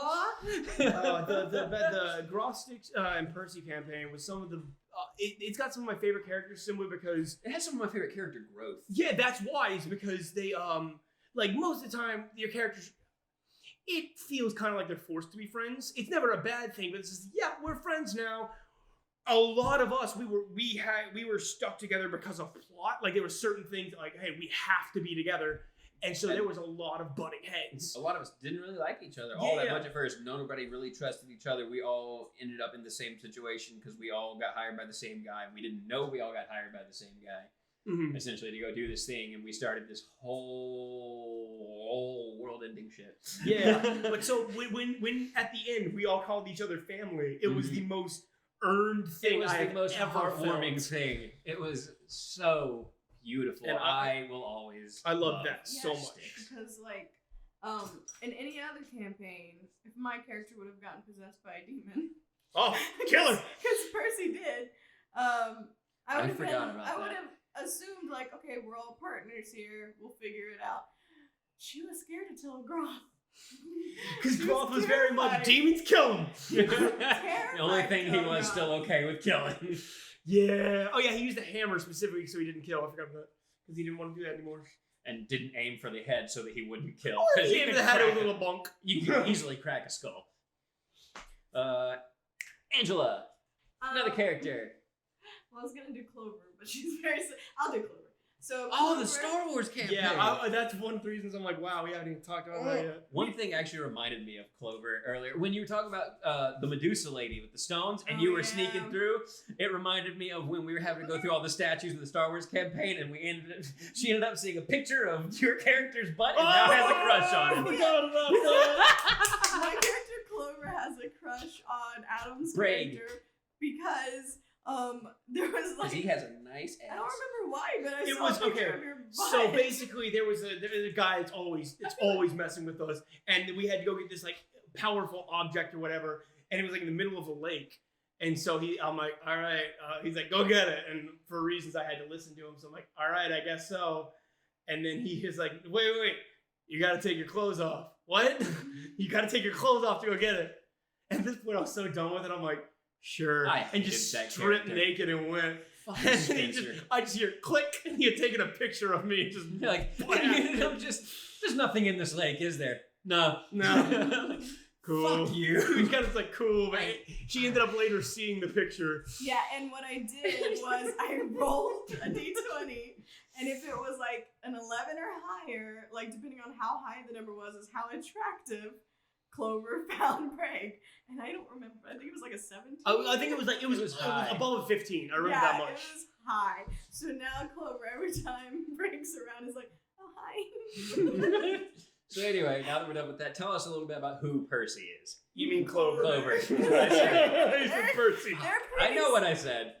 They're similar, but they're not. I know. They're similar in the way Sorry. that they both deal with plants. Clover. So Clover, she has like plants and stuff on the ship, and she does the medical stuff. And the thing that's special about Clover is she can talk to her plants And animals. and animals sometimes. The thing that's weird is they talk back. So they'll be like, "Hello, mother," and things like that. So she's not crazy. It's fine. She's actually not, because my character, Braig, can also hear them. He because just ignores he it. doesn't want to hear them because he is on the opposite. We both spec our characters very similar because we were trying to do the exact same thing. Yeah. Literally, like I have my engineering super high. You have yours super high, and You have your vice- nature super high. He has And his then we super high. kind of showed up, and we're like, huh. Okay, you do engineering, I'll do Yeah, this. it was basically that because he was gonna be his was gonna be a lot of He has a droid. yeah but he's the engineer. He's the engineer that is incredibly timid and scared outside of the ship. Because he's like, all right, everyone, get to here, do this, get on the guns, even though he's not the captain. I am. He's the captain, but so yeah, because he has very high nature and stuff. He rolled one time to see if he heard the plants, and he did, and he's like, no. But Clover is really kind of bad at combat unless we are on the ship and it is a turret. Your turret Cannot skills. miss all Oh my turrets. God. Because I hit so frequently and I roll so high on the turret, I actually ended up getting like, I don't know what to call it, Get like A bonus. bonuses. a bonus to rolling with the turret. So like I'm a It's beast. insane because I am also terrible at combat. Anytime I try to do anything, it's garbage. I am not built for combat, and that's okay. So I have a little droid that can either like go up and like shock somebody or has a little blaster. It's X8. Yes. And I love him. He's great. But yeah. I think that's all I have to say about Braig. Well, then I will stay on the Star Wars campaign and talk about my character, Grex. He is the captain of the Nebula Eagle, is the ship that we're all on. Yes. He is also the pilot. He flies. Braig can also fly. He's the co-pilot. Braig is very good at flying as well. Yeah, but they've he's- been together for years. As pilot and co-pilot and whatnot. Bray, all you really need to know is that he will shout, "I'm the captain," and give you orders a lot. He will. This is my ship. I'm the captain. Go do this, and then people will give him shit for it because it became his catchphrase for a minute. It did, and then there's a really weird relationship between him and like one of their main villains, who's not really the main villain, but he just shows up every session. Kruger. Nemesis. Oh, hello, Grex. Good to see you. And it's like a really flirty relationship that doesn't. It's a very cartoon villain that makes a lot of sexual innuendos. It's so weird, but it's so great. It's fun. Braig is a very Grex. Fuck. My brain, man. Grex is a very shoot first, ask questions later kind of guy. He's very willing to shoot and try to fight his way out of a situation. Because he's not good at talking his way out, because he gets angry too easily. Like, shut the fuck up! They actually ended up being on trial one time. Yeah! That was crazy. We're not going to talk about the entire trial. We're not going to talk about the whole trial, but Clover started calling herself Cinco Captain because she wanted to be co-captain, but there was already a co-captain, and she just went down the numbers. Because then I think we considered my droid the next co-captain. Yeah. And then we had like a ship AI, and that was the next captain. So then I was Cinco Nicholsworth, yeah. And basically, my punishment from the trial was I cannot refer to myself as Cinco Captain anymore. And I think that killed her a little inside. Can we take a second and talk about Larry's character from that campaign? Oh. The fact that you both had the same reaction. Larry has a shit-eating grin. Larry's back there just grinning. Larry's character was named Angel, and he is the laziest piece of shit. He's our intern. He is the most competent character in the whole thing. He just will not let anybody know it. Because then it means more then work. He means he actually has to do work around the ship. He constantly saves our lives without us having any idea that he's the one that saved our lives. He will go out of his way. He puts more effort into avoid being saved than he is saving. It is insane, and I love it. We hate it, but we love it so much that we can't hate it that much. And like I will metagame against it, where I'm like, I know you're doing this, but I'm like, he doesn't. We're like, wow, I wonder how that happened. Anyways, Angel, quit being lazy and make coffee, and then he intentionally makes the coffee bad, and we're like, God damn it, I burned the coffee. Ow! Larry is laughing his ass off right now. Oh, it's so great. All right, Angel, next character. Next campaign that we're gonna go through our characters on. I've got my next character. I've got it. Until she says something. Oh gosh, my mind is blanking. Oh, I know mine. Elara. Oh my god! One of the mini campaigns I've tried to DM and we stop after several sessions. Yeah, it was very, very short-lived. I think it was only like 2 sessions. If maybe. that. Yeah, it was like 2 or 3. Yeah, because I had one with you two, and then Nate and Larry were finally able to join, and we did like 1 or 2 with all 4 of y'all. And then I haven't actually had a chance where I could get all 4 of you guys where you could play again, or because whatever. And I got to figure out more of the story anyway. I want to go back to it though. It was fun. It was fun. It was a vampire versus werewolves like war with humans stuck in the middle campaign. So it was cool.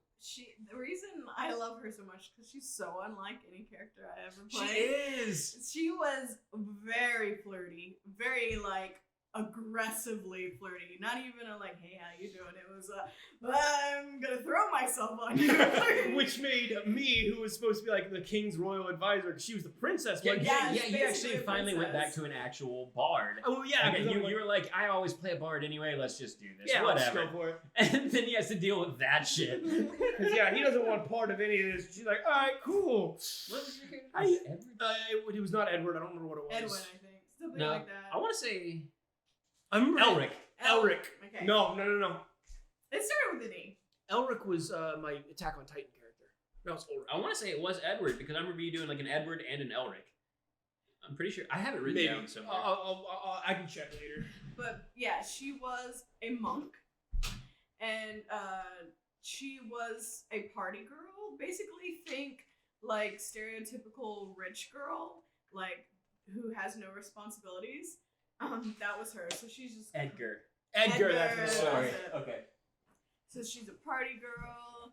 like always looking to have fun. Always getting drunk. She is a vampire, so she has to feast upon humans, right? But she did it in a fun way, if you know what I mean, consensually, in a fun way. It was very pleasurable for her and whoever she's feeding on. So, like, she was that type of character, and it was very fun to watch Adam Square.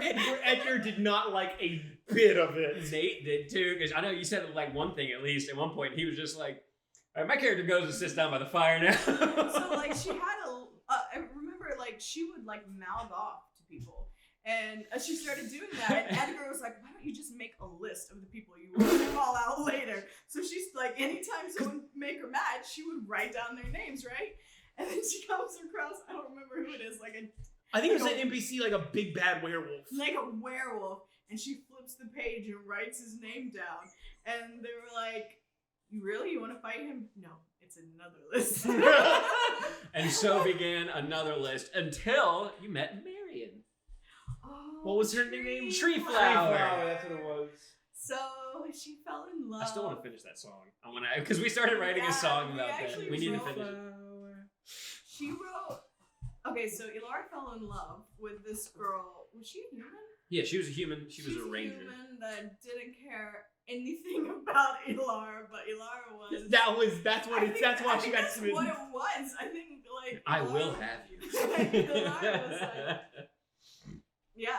So she tried so hard, and she was like flirting, and what was it like? I don't remember. Like, we played some type of game, and I was trying to get her attention. You were playing like some card game with Yeah, her. but she ended up writing a poem for Tree Flower. Anyways, that's Ilara. Yeah. A drunk and a lot of fun. I won't talk much about Edgar because that was everything. It's just literally then there's- hated everything Ilara did. Then there was George, y'all's like the vampire. Oh, we gave him so much shit. Because I couldn't think of a better name than George for some reason. That's for that one. Okay. I'm going to talk about Daru. Yes! This was early on. Kind of in the same vein, but it was before Percy.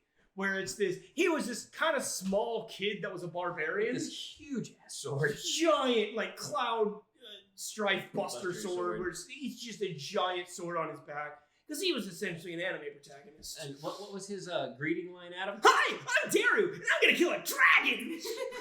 At level 1, he was spouting how he was gonna kill a dragon. Don't try to kill a dragon at level 1, please. You will not survive.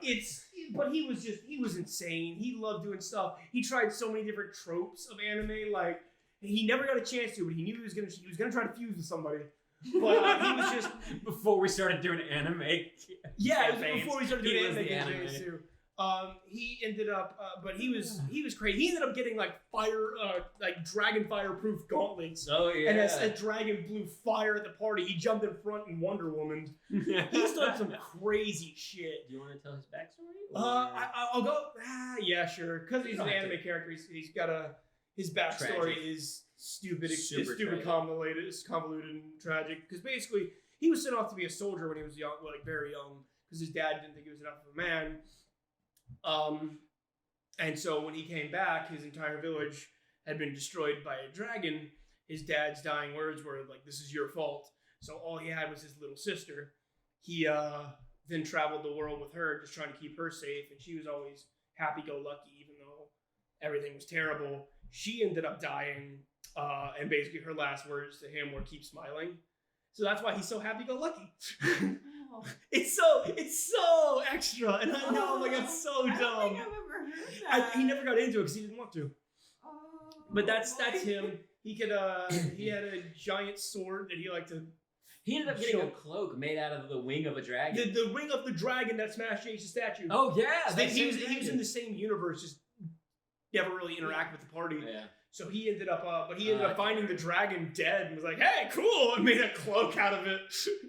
But yeah. Okay. Oh, My- well, last thing, whenever he would go into his barbarian rage, it was essentially him doing anime screaming power up. Oh, I forgot about that. It just rarely happens. I'm gonna talk a little bit about Kai. Yeah, go for it. Kai is my character in our Percy Jackson I was gonna campaign. Do Willow next, so I'm excited. Yes. Kai, turns out, is the son of Hades. Hello, Stella, little puppy. And he doesn't have a preferred weapon. He does not. He has little hand signs called commas or whatever. He has some of those. He doesn't use them much. He uses his fists. He just punches people. But being the son of Hades, he can basically equip these bone gauntlets and everything on his hands and forearms. And I'm sorry, I'm laughing at you, trying to get Stella to go lay down. He basically gets bone like gloves almost on his hands and punches with the bone covered hands and deals massive damage and can also make like Wolverine spikes grow off of them. Oh yeah, if he gets a kill with Or he can start with it. He has to take an extra turn or whatever. But so yeah, he also can use Hellfire, and he has actually used it as a Hadouken. Oh yeah, you have Hadouken, poof! But he also can just hit people and then explosion of Hellfire, which is Falcon Punch style. I finally did that wall of fire that I was trying to do for like a year. You beat a Hydra. After I beat a Hydra and went past my limits and passed out, almost died from it. But I did a wall of fire. It was fun. What else? He has a Hellcat. It's like a Hellhound, but a cat. Made specifically from Persephone because she took a shine to him. Son of Hades, and Persephone is, I guess, my stepmom. Pretty much. She's acting like a mom to me and loves me, and I actually really dotes. love her. She dotes over him. It's she's amazing. So cool. I have a cat named Teos because Teostra. Yeah, she made him a She Hellcat. made me a Hellcat, and I have that. I can hear. Do I hear dead people yet? Every now and then, when plot demands it. Yeah. I can also have an out-of-body experience. That's a recent thing. Don't look at me like that. Yeah. I can soul project essentially, and I can end up getting stuck in the underworld like that if I'm not careful. And it's not something I intend to do, but it just is one of those things that happens every now and then when I'm unconscious. So, it's great. Anyway. My turn? Your turn? Yes. Willow from Percy Jackson is the daughter of Pluto, so Almost the same character. But I pat myself on the back. I did a very good job giving them very different powers. yes, he did, because Willow's thing is she can summon skeletons. Or How? At first it was just because she didn't know what she could do because she didn't even know whose child she was. Oh, so then that's she right. saw. I remember the thing. Sorry. She saw other children of dead gods like they were like scratching the ground and like hands were coming, like skeleton hands were coming up, and she's like, oh no, I'm gonna try that. So she tries that, and a skeleton comes out of the ground with like a Dios de los Muertos head. Yes, and, I forgot about that. And like he's all, I'm like, okay, Like this rubies is in his cool, eyes. yeah. And so his name is Cal, short for Calcium. and Adam hates me for it. I like it better than the second one's name. The second one is Skullduggery. Originally it was C. Yeah, because I planned on getting more, so there would be a Cal, a C, and And an Do you get it? Because together it's funny, alone it's dumb. yes, it's dumb. So I named him Skullduggery after Skullduggery Pleasant books. So anyways, which by the way, speaking of basing things on books, my character Willow was originally inspired by Rose Hathaway from the Vampire Academy books, but she kind of Took on her own personality. I was blanking. I was like, I'm blanking. I need some Rose. Let's just do it. A book I haven't read in like over 10 years. But she immediately had a kind of a friendship bond with our friend Nate. With his kid Ren, who is ridiculous. Those are the two that aren't homeschooled. Yeah, I'm not exactly. homeschooled. Me and Ren went to the same school, and we had like a friendship, but also like it wasn't really rivalry. We just like kind of picked on each other. And then so we're running from monsters, and all of a sudden we see this other kid who doesn't go to our school, and So naturally, he must be homeschooled. naturally he's homeschooled. There are literally zero other options. So we call him homeschooler, and like anytime anytime Kai says something like remotely innocent because it's hinted at that Ren and Willow were kind of wild children. Willow was very much a party girl, and Ren was very much Trouble. Delinquent. Yeah, delinquent. Delinquent. So like anytime Kai's like remotely innocent, we're like homeschoolers, man. So that became a thing. And now Willow and Kai are kind of in a relationship. Yeah, Willow and Kai are I remember the thing dating. Kai can do. He can, like any creatures of the underworld, he can hellish rebuke Right. thing and basically make them run in fear or freeze in And fear. Willow can also take the skeleton of an enemy she just killed Yeah. and make it fight for her. She Yeah. just hasn't recently because it's been a lot of humans. Yeah, I feel it feels weird. Also, Which her is very- weapon. Oh yeah, her weapon's a glaive. Yes, I based it off of an insect glaive from Monster Hunter. The one you get from fighting Behemoth, which is yes, edge to the edgy max. It's thing. got like it looks like bat wings. I'm like, I'm a child of death, okay? It's fair. But yeah, no, it's a good thing you haven't been doing that to some of the other the enemy campers because they'd be dead. They'd be straight up dead if you did that. Oh yeah, there's basically a civil war going on between I'm the not getting campers into and the all gods. that. Atoms. Yeah, it's fine. It's gonna be a great panel. No, it's not. For me. Fuck you. But yeah, I can summon skeletons. Oh, I can. You can I Bugs can Bunny. plot monsters away for later, which Adam hates. So He loved using it against us. yeah, so Using it you once. so basically, I can like create this big cavern underground. And it's basically where Cal lives, and so I'm like, wait, if I can hide out in this thing, logic would assume I could put things in here too. So giant monster, let's try. So I put, what did I put in there? Chimera. Chimera in there, and it's gone. Cool. So we went about our lives, and then I went to summon Cal one day, and what did you know? What popped out? Fully arrested. So I haven't done that anymore, except I did use it to like separate the big monster from like the little fodder monsters, so we could like take them Against, out. yeah, you fighting the Minotaur and just basically swallowed up all the tiny ones. Yeah, so we can just get rid of the fodder, so we can focus on one without having to worry about a million other things attacking us. Which was the entire premise of that battle, so it was very well done. You're welcome.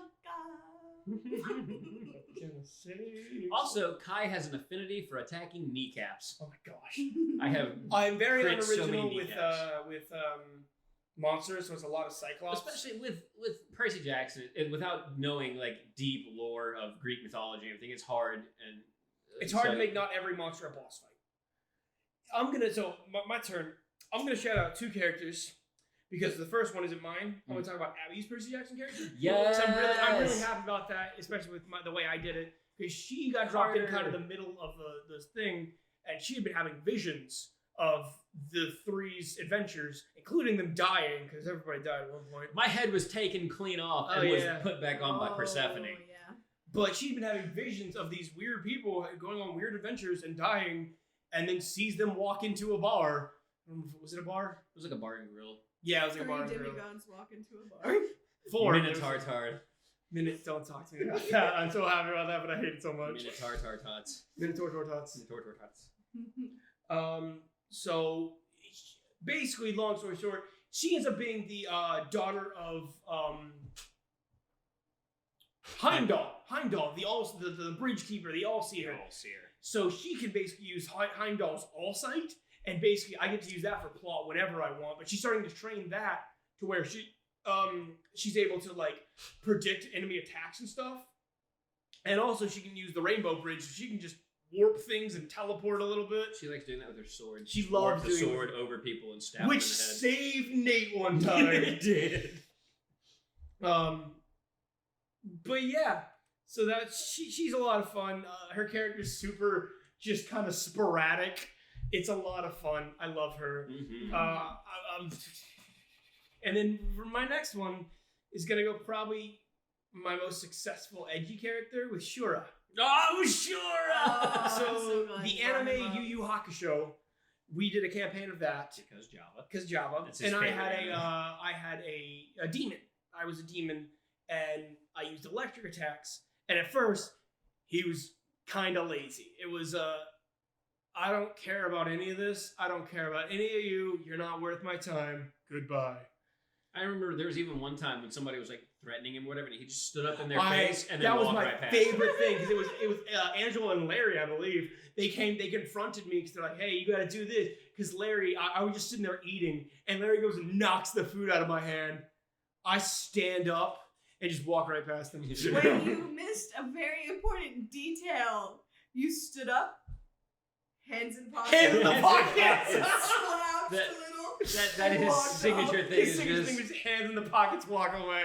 It was so dumb. Because Angela's character mocks it all the I time. do. She'll stick her hands in her pocket and walk around like him, and he's like, "Stop it!" She's like, He hates everything and I'm everyone. sure. But his main attack is that he uses a lot of electricity. So his favorite thing is grabbing somebody's face and slamming them into the ground while pumping them full of electricity. That's his move called 10,000 volts. and he screams in anime 10,000 fashion. volts! As he just slams it. Sorry for the peak. In anime fashion. Which, in our side note, in our Naruto campaign, Pikachu has a move. 10,000 oinks. oinks. oinks! And that has been parodied like 7 different times. Oh yeah, I do that with Kai. I'll grab somebody's face. 10,000 degrees! That's what it was! With Somebody else hellfire. used 10,000 jolts one time. I don't remember what campaign it I want to was. say it was an NPC in something. I don't remember. It was. I think it was. Or no, I But- think that was Pikachu's original it thing was 2K? 5,000 jolts, or maybe it was I don't 2K. know. 5,000. But it's been parodied so much because it's iconic. It is. He's great, and actually, it was one of those like he hated everybody, but ended up like an NPC. Java kind of forced him to like because of circumstances. It was Tori! Like, yeah, Tori. She was great. He ended up really liking her. He hated how much he respected Angela. Her character was so good and the only other demon in the squad. So that's why he's like, I was first a of all, you're not half demon. trash. He hated you. Oh, I he know. hated you so much. You were so until the impulsive. end when he kind of grew on everybody when he had some redemption. Even My character then, a little. it was like that's a step in the right. That's a step after 10 back. But you know. Yeah, it's a step in the right direction. You got a. But My character was awful. Angela was so good, and he hated how good she was. She was just a damage sponge. She was a damage sponge that could heal herself and dish out pretty good damage too. And I can heal you guys. And you had the most health of everybody too. Oh my gosh, She she was was so That good. ridiculous. Was a beast. But he had he ended up getting a lot of crazy moves where I could dump my soul points or whatever it was, spirit points, and to basically we could roll to dodge instead of using AC, and I could just boost that as much as I wanted. I just surround myself in electricity, and after I went past like 4 or 5 points out of character I would start just like twitching because it was just so much energy. Yeah. And he had one thing that like I ate up all my spirit, but if I dropped, I could do. I think it was Lightning Reborn, as he just Oh, yeah, crashed because you were himself. like a lightning Oh, phoenix. it was Lightning Phoenix Demon. That's what it was. So he was a lot of fun to play and just be an asshole with. That was a chaotic campaign, but the character really made it. My really character good. was nothing. Like you thought TK was angry. Oh, This character surpassed TK by gosh. leaps and bounds angry. I'm not going to talk about him though. I'm going to talk about Sasori.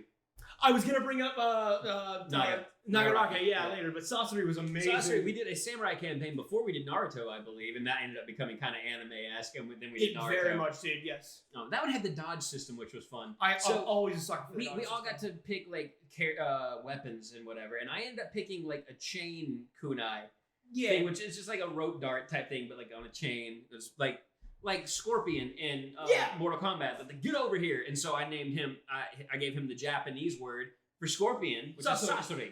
Sasori. That's his name, and holy shit, he was a beast. He rarely lost a fight, and when he did, it was to somebody he shouldn't have lost to. We're not getting into that. Continue. But there was all these legendary samurai that actually lived in ancient Japan that Java did research on because he loved this subject. There were several of these that he fought and beat that he was not supposed to beat. They were supposed to be unwinnable fights. Unwinnable fights that he won, and Java was astounded every time. And then I fight another player character and die. Yeah. Lost, and I was so pissed. But Sasori was super fun. He was a little angsty, but not too angsty. He and Nagarake were like almost brothers. Yeah, in that. Nagarake absolutely looked up to him. Oh yeah, and he was definitely protective of Nagarake and was like, I gotta teach this guy, through life and everything. It was super fun. I don't know if I have any other than that. His signature move was just kind of like a little chokehold thing where he would wrap it around their neck and just yank to either break their neck or just slam them onto the ground. And before I got the ability, the bonus to that, I got a nat 20 all the time on that. I got crits. And then Ja was like, "You've been doing so good. You have this as a move now. You have bonuses, specific bonuses for this." And now I can't ever fucking do it. It never worked. I remember like the first time it happened, somebody was like falling, and I went and choked around them, and it went over a tree branch, and I absolutely hanged them, which was brutal. And why Nagaraka actually got drawn to you, because it's like, what the fuck? It was so cool. I was so proud of that. I loved that character. He was dope. He actually ended up with a bunch of he actually had the chain kunai was his best weapon. He did best with that. But he also had like the long katana, like the I don't remember what the technical term for it is anymore, but it's like a super long katana. The Masamune. Masamune, yeah, it's like not quite as long as Sephiroth's, but still a really long katana. That's what Sephiroth was called, so I'm assuming that's what it is. Something like that. And then he also had two like dual katanas that he could like dual wield if he wanted, and like learned how to fight in all of those, and then just like never did. But he had several different weapons. It was fun. He was a fun character. All right, looking at time, I say we have we'll do one more each. Okay. Because we're getting close to 2 hours again. That is a hard decision then. How about I give you 3 and you tell me which one to talk about? All right. Okay, so Aura, my EU character. Okay. Who is what I was going to talk about next. Or Kit or Marigold. Kent? Kit. Catalyst. Okay. Ooh, that's a hard one. Yeah, right. Or Nari. Nari. Rapid fire all 4. Just because none of them have all that much character depth. Okay. But they're all just fun. They're fun and they're good, so you just like rapid fire. The shortest ones that I can think of. So Marigold, she basically was a Southern Belle in like a main campaign we did, which was like super weird. Yeah, she was like a spy. So basically her backstory was she was trained to go into like rich people's homes. I can't think of technical words right now. And like spy on like fancy people and bring back intel. So nobility. Thank you. That one. She would like either go do their makeup or like go host parties or stuff like that. But basically, she walked around with a fan, and she talked like this, and she was a Southern Belle, and she was. Did she fight with the fan? No, she had like an umbrella. Oh, the parasol. That's right. She had the parasol and like took the sword out of it. Sword. So she was a lot of fun. Kit. The Catalyst. So Kit was my superhero character, or she wanted to be a superhero. Same campaign, because we were able to have like several characters. Okay, I'm gonna have to at least spit out 2 then. Continue. So Kit is just a normal girl. She comes from a upper class family, but she was very protected and wasn't allowed to do anything. And then one day she saw someone in trouble, so she helped them. And she thought she was doing a good deed, but she got in so much trouble for it. But it made her feel good. She's like, but I did this good thing. I want to keep doing this. So she runs off. And she forms this secret identity so no one will know she's doing these good deeds. She was not good at it. And she was the Catalyst. Because she had a cat mask. Yeah, she had a cat mask with ears and everything. So she would try to be a superhero. Did she have a whip like Catwoman? Yeah. She fought with a whip. And she would like run into alleys and try to change really quick and then come back out and be like, hello there, citizen. I was not here before. You've never seen me before, but I am the Catalyst. And then after the fight would run back, change real quick. Yeah. Like, guys, did you see that Catalyst person? I keep seeing her everywhere. And we're like, seriously? What? We're like, oh my god. It was great. She was a lot of fun. She ended up bonding because Andrew's character, the Crow, was an actual hero. So she... or attempting to be. He was like Zorro. She told him that he was her sidekick, but really she was just trying to learn from him. And then... let's do Nari next. So Nari was from Adam's Zelda campaign. Not the greatest campaign, but we had some star characters. She was a little Kokiri. Mine was not one of them. And I don't even remember how she was. It like this? She talked like this. She talked like this or something like that. It was like the child voice, I think. But yeah, it was Fake like dad. this. But she ended up getting this fight. She was violent, but everyone thought she was a child because she was tiny, so she would use that to her advantage. So like they needed horses to get somewhere, and she went up and, please, Mr. Horseman, I really need a horse. And he went, oh yes, of course, of course. So I would use it to my advantage, but I ended up getting the sword that was on Fire had sword. fire Yeah, it was power. literally just a fire sword. So I would run around and be like, fire sword! And I chopped a man's hands off! And things like And she that. had- Hold on. What was her biggest quality, you would say? Her biggest quality? I don't know where you're going with this. What was her biggest, like, if you elevator pitch, what else would you mention? Any companions she had? Oh, Java's character. Oh my gosh, your chicken! The chicken cookie. Come on. That's what I was about to Look, say. my brain was stuck on Java's character. We noticed. Because they had a hate relationship, a love-hate relationship. But no, she had A little cuckoo? a cuckoo named Cookie. Cookie. What? And, yeah. Andrew likes to do a chicken noise, which Adam loathes. I hate And so I'll just randomly, Angela and I'll be hanging out. I'll do the chicken noise, and she'll just look at me, and in Nari's voice, cookie. Yeah, I'm we just do like, that God damn all it. the time, and it's been like years since we played the Naruto. it. Not Has. Naruto. Zelda. Zelda campaign. But I remember like, she'd do specific things like somebody would do or say something, she'd just hold up the chicken. Cookie didn't like that. And one time, I barely I got to be tried part of that campaign. One time I tried to convince someone that my chicken could like sense liars. That's what it was. Yes. So she like shoved Cookie in the man's face, like, my chicken can smell liars. And I had to roll for it or something. I don't remember if he believed me or not. I don't either. But it was a lot of fun. And then Ara was a demon. You She hucked had, your like- character. Yeah, in her demon form, she was basically think Ursula, but like not Prettier. Ursula. Yeah, she had like tentacles at the bottom. She was like a sea witch. Ursula, basically. but like actually attractive.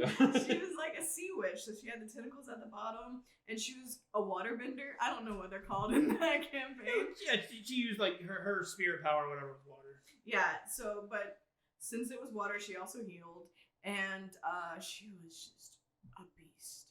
An actual beast. And she was very much, yeah, let's go shopping. Let's go do this. And sure, I hated her. He hated her. He especially when respected she, the shit out of especially her, when she though. would beat him in combat, or like he'd fall to somebody and she'd beat them. It's like, oh, he hated it. But yeah. Okay, so I'm gonna rapid fire a few myself. The one I was gonna talk about was Nagarake. Yes. He was from my Very samurai Daru-like. campaign. He is almost a carbon copy of Daru. It's just like he would he had his little tiger claws, which are like basically Wolverine claws. He fought tooth and nail with those. Kitten he was paws. great. Kitten paws. So there's a guy KG. KG who was, KG, yeah. he was his entire he had a saying like, why are tigers strong? Because they're born that way. And he latched onto that, man. And he would always go around screaming, tiger claws! Anytime he went into battle, I think. So KG ended up calling him Kitten He was Paws. kitten paws because he was so tiny. He ended up beating KG in battle, which was the biggest thing for him. But he could do a lot of crazy stuff and was just, because he wasn't supposed to be like that at first. It was just Adam had, like, somebody was talking about, don't you know? Quiet, Stella. What's wrong? She was itching really bad. But basically, like somebody came in like, don't you know who we are? We're these people who had been explaining the story, and Adam had just legitimately forgotten who they were. So I just get up in his face and like, I don't know who that is. And from then on, he was just he was an amazing. idiot, and I loved him. He was the adopted little brother, essentially. Yeah. Sasori. So on the one with her Marigold and Kit, I had a ranger. His name was Thag. Thag. I have to spell that because I know how it sounds. He was an angsty, angry man who was based off a Monster Hunter character, but basically ended up being Geralt of Rivia. He had like a manticore's wings and tail, and was just he ended up bonding a lot with Larry's character, who was like a preacher. Oh yeah, he was a gunslinger, like the Exorcist guy. It was weird. He reminded They- me of what's his face from Helsing. Alucard? No, the other, the priest from the Alucard's. Oh, Yeah. Alexander Anderson. Yeah, Anderson. Alexander Anderson. There's a parody of that. Oh, really? Yes. Anyways, he was interesting. In that same campaign, everybody was allowed to have like a special ability. So I had a little goblin cleric named Orthox, and he would basically Hulk out Orthox. into his alternate personality, Grog, or the Drog. That's what it was. Orthox and Drog. Was it Drog? I'm 90% sure. Something like that. But basically, he would Hulk out, and Orthox is like this. He would talk fast, and it was fun. It was fun. Everything's great. He's not stupid, but he's naive. Drunk, big, and mean, and don't know how to talk to people. Basically Hulk. He was basically Hulk, but also he's like, mean, make sure you never hurt again. Was his way of saying, I'm going to protect you. It was all very threatening, and he didn't know how to talk to people. And in one shot, he ended up getting a crush on one of Angela's characters because she was nice. So every time she'd say like, Was that the one I yes, DM'd? and she'd be like, good job. You go, Just like blushing. And then I think the last one I'm going to mention is we also did an Attack on Titan campaign. Most of the characters were mildly generic. My guy was mildly generic, but he wanted to kill Titans. He was there to kill Titans. He wanted to kill Dare Titans. of Attack on Titan. It was the dare. No, he wasn't as Just high like, hey, energy. I'm gonna and kill stuff. a Titan. I'm gonna kill Titans. We should go do this. Yeah, there's Titans over there. I'm gonna kill them. Well, what should we kill Titans? He put everything into killing Titan stats and then a few into relationship I things. forgot about Attack on Titan. It's there's so many. My character's not very stand out in that. Yeah, that's he's fair. strong. He's very good at what he does, but it's, But I really loved him because it got to where it's like our like captains and people were like they were starting to drop like flies, and I had not been touched the entire campaign. Maybe once, but it was anytime anything came near me, it was dead. I was wrecking house left and right. He was amazing, and it was like I'm just sitting there trying to like plots happening and there's like mysteries going on. He's like, cool. Where's the Titans? Please, Andrew. I'll try to rapid fire a few real quick. Okay, first is from the campaign with Kit. Mm-hmm. Was the Crow, Mm-hmm. who was a Zorro-like character. He wore a plague doctor mask with a nice cavalier hat with the big feather and everything, and he had a cape and had a rapier. He was, so he was the Crow. He's like, oh yes, I am a hero. I'm here to help. What can I do? Type thing. And oh boy, he has been through some shit. He's been tortured. His face is all scarred up now because it wasn't at first, and so now he keeps the mask on. Not that he ever really took it off, but his arms were cut off. He has like robotic arms now. And he painted his mask gold to match the gold arms that he has, and now he is the Rook and not the Crow. Because that identity is dangerous, and you would never be able to tell it's the same person. Yeah. Shut up, blind. But he's going down a dark path, unfortunately, and we haven't played that in months and months. But everything's going wrong for him, unfortunately. But Kit is there just trying to keep him positive and do everything she can to be there, and he appreciates it. In the same campaign, my other character, his name is Mal, and I named him that because he is a sorcerer, and I came up with Maleficent because she's a sorcerer, and so I named him Mal because why not? And he had a little cat, and it was cute, and he was a sorcerer, and he can't control his magic, and the cat died. He almost died. The people he was with almost died. Not good. He was being carted away by a guy called the Butcher because he was going to be tortured and killed. The same guy that tortured the Crow. And then Orthox and Drog showed up. He was at the mercy of Orthox little rants, especially because he was also his little edgy. He was kind of edgy. He was paralyzed. He couldn't move. Like he so literally Orthox, could not move or use magic. After basically getting him, was just like, all right, come on, we're gonna go now. You ready? No. Yes, the spirit. Right. This is heavy. Hang on a second. I'm drunk. Jesus Christ. And you just start pulling the carts. Okay, because that's Mal talk. He was just down on his luck and just depressed. It's like, Mhm. all right, cool, whatever. Yeah, I could use some luck. A unicorn? Those are supposed to bring luck. Cool, why not? Oops, I killed everybody. And so he finally can use magic again, and he was around with Orthox and Drog, and they kind of grew on him a little bit. So Yeah, they were having adventures, and that was great.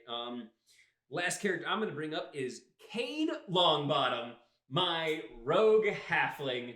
Oh, Cade! I forgot about him! Who is the most un-roguelike rogue you've ever seen until it's time to be a rogue.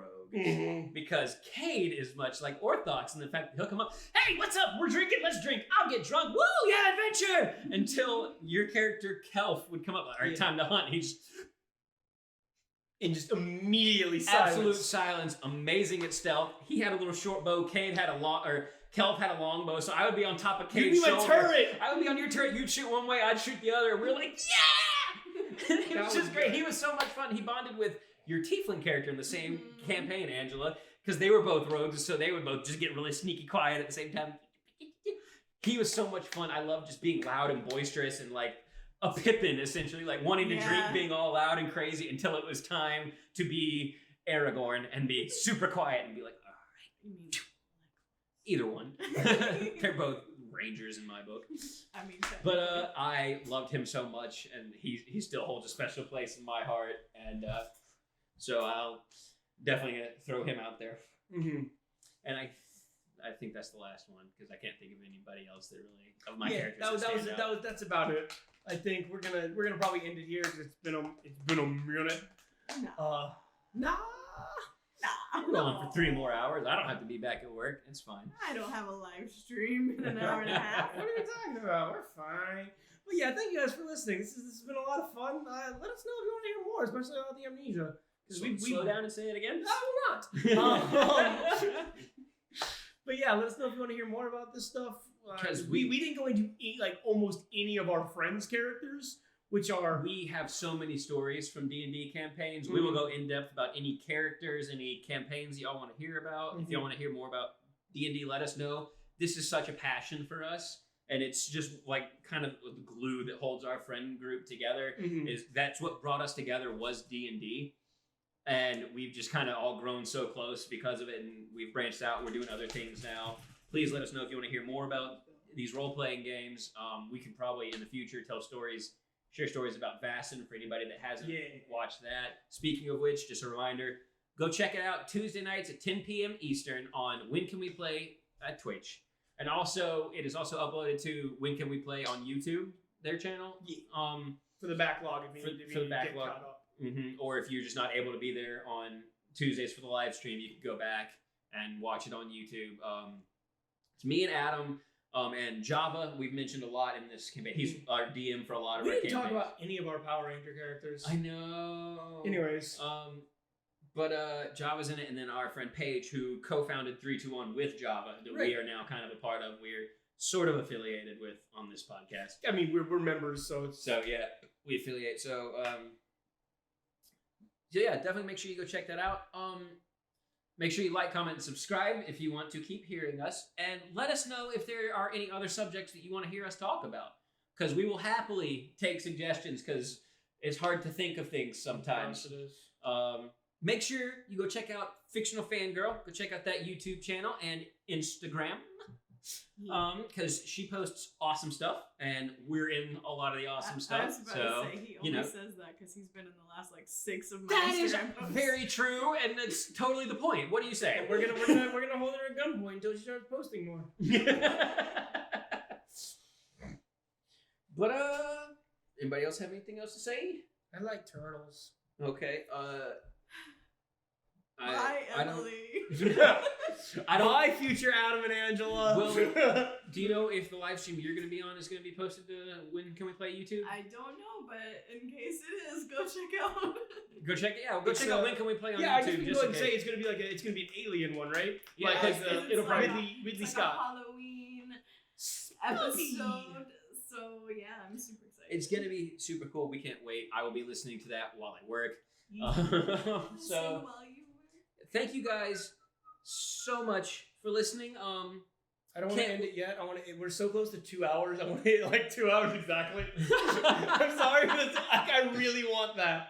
I was about to ask you your most epic D20 moment, but I think that's with the dragon. That's the dragon. It's 100% the dragon. There is nothing else that comes close. I don't know if I have. I know I've had several good D20, like Nat 20 moments. All of your freaking Arcana. Oh, checks. Callow! You have a minute. Go. Okay, so Callow, being magic, would be able to make Arcana checks to see if there was anything magical about any items. What are you doing? I'm getting ready to end it at an hour. We have an outro. Then speak I'm faster. trying. Quit distracting me. And so Java, I would be like, okay, do I sense any magic from this thing or whatever? And Java would be like, all right. So the first time it happened, he's like, roll Arcana. I roll nat 20. So Java just looks at me. All right, you see into the 4th dimension where the DM tells you that this does this thing. And we're like, cool. And ever since then, I would always roll a nat 20 on Arcana with Callow, and it was great. We can't wait for you to come listen to the next podcast. But in the meantime, we love you. Stay weird, And we'll see you next time.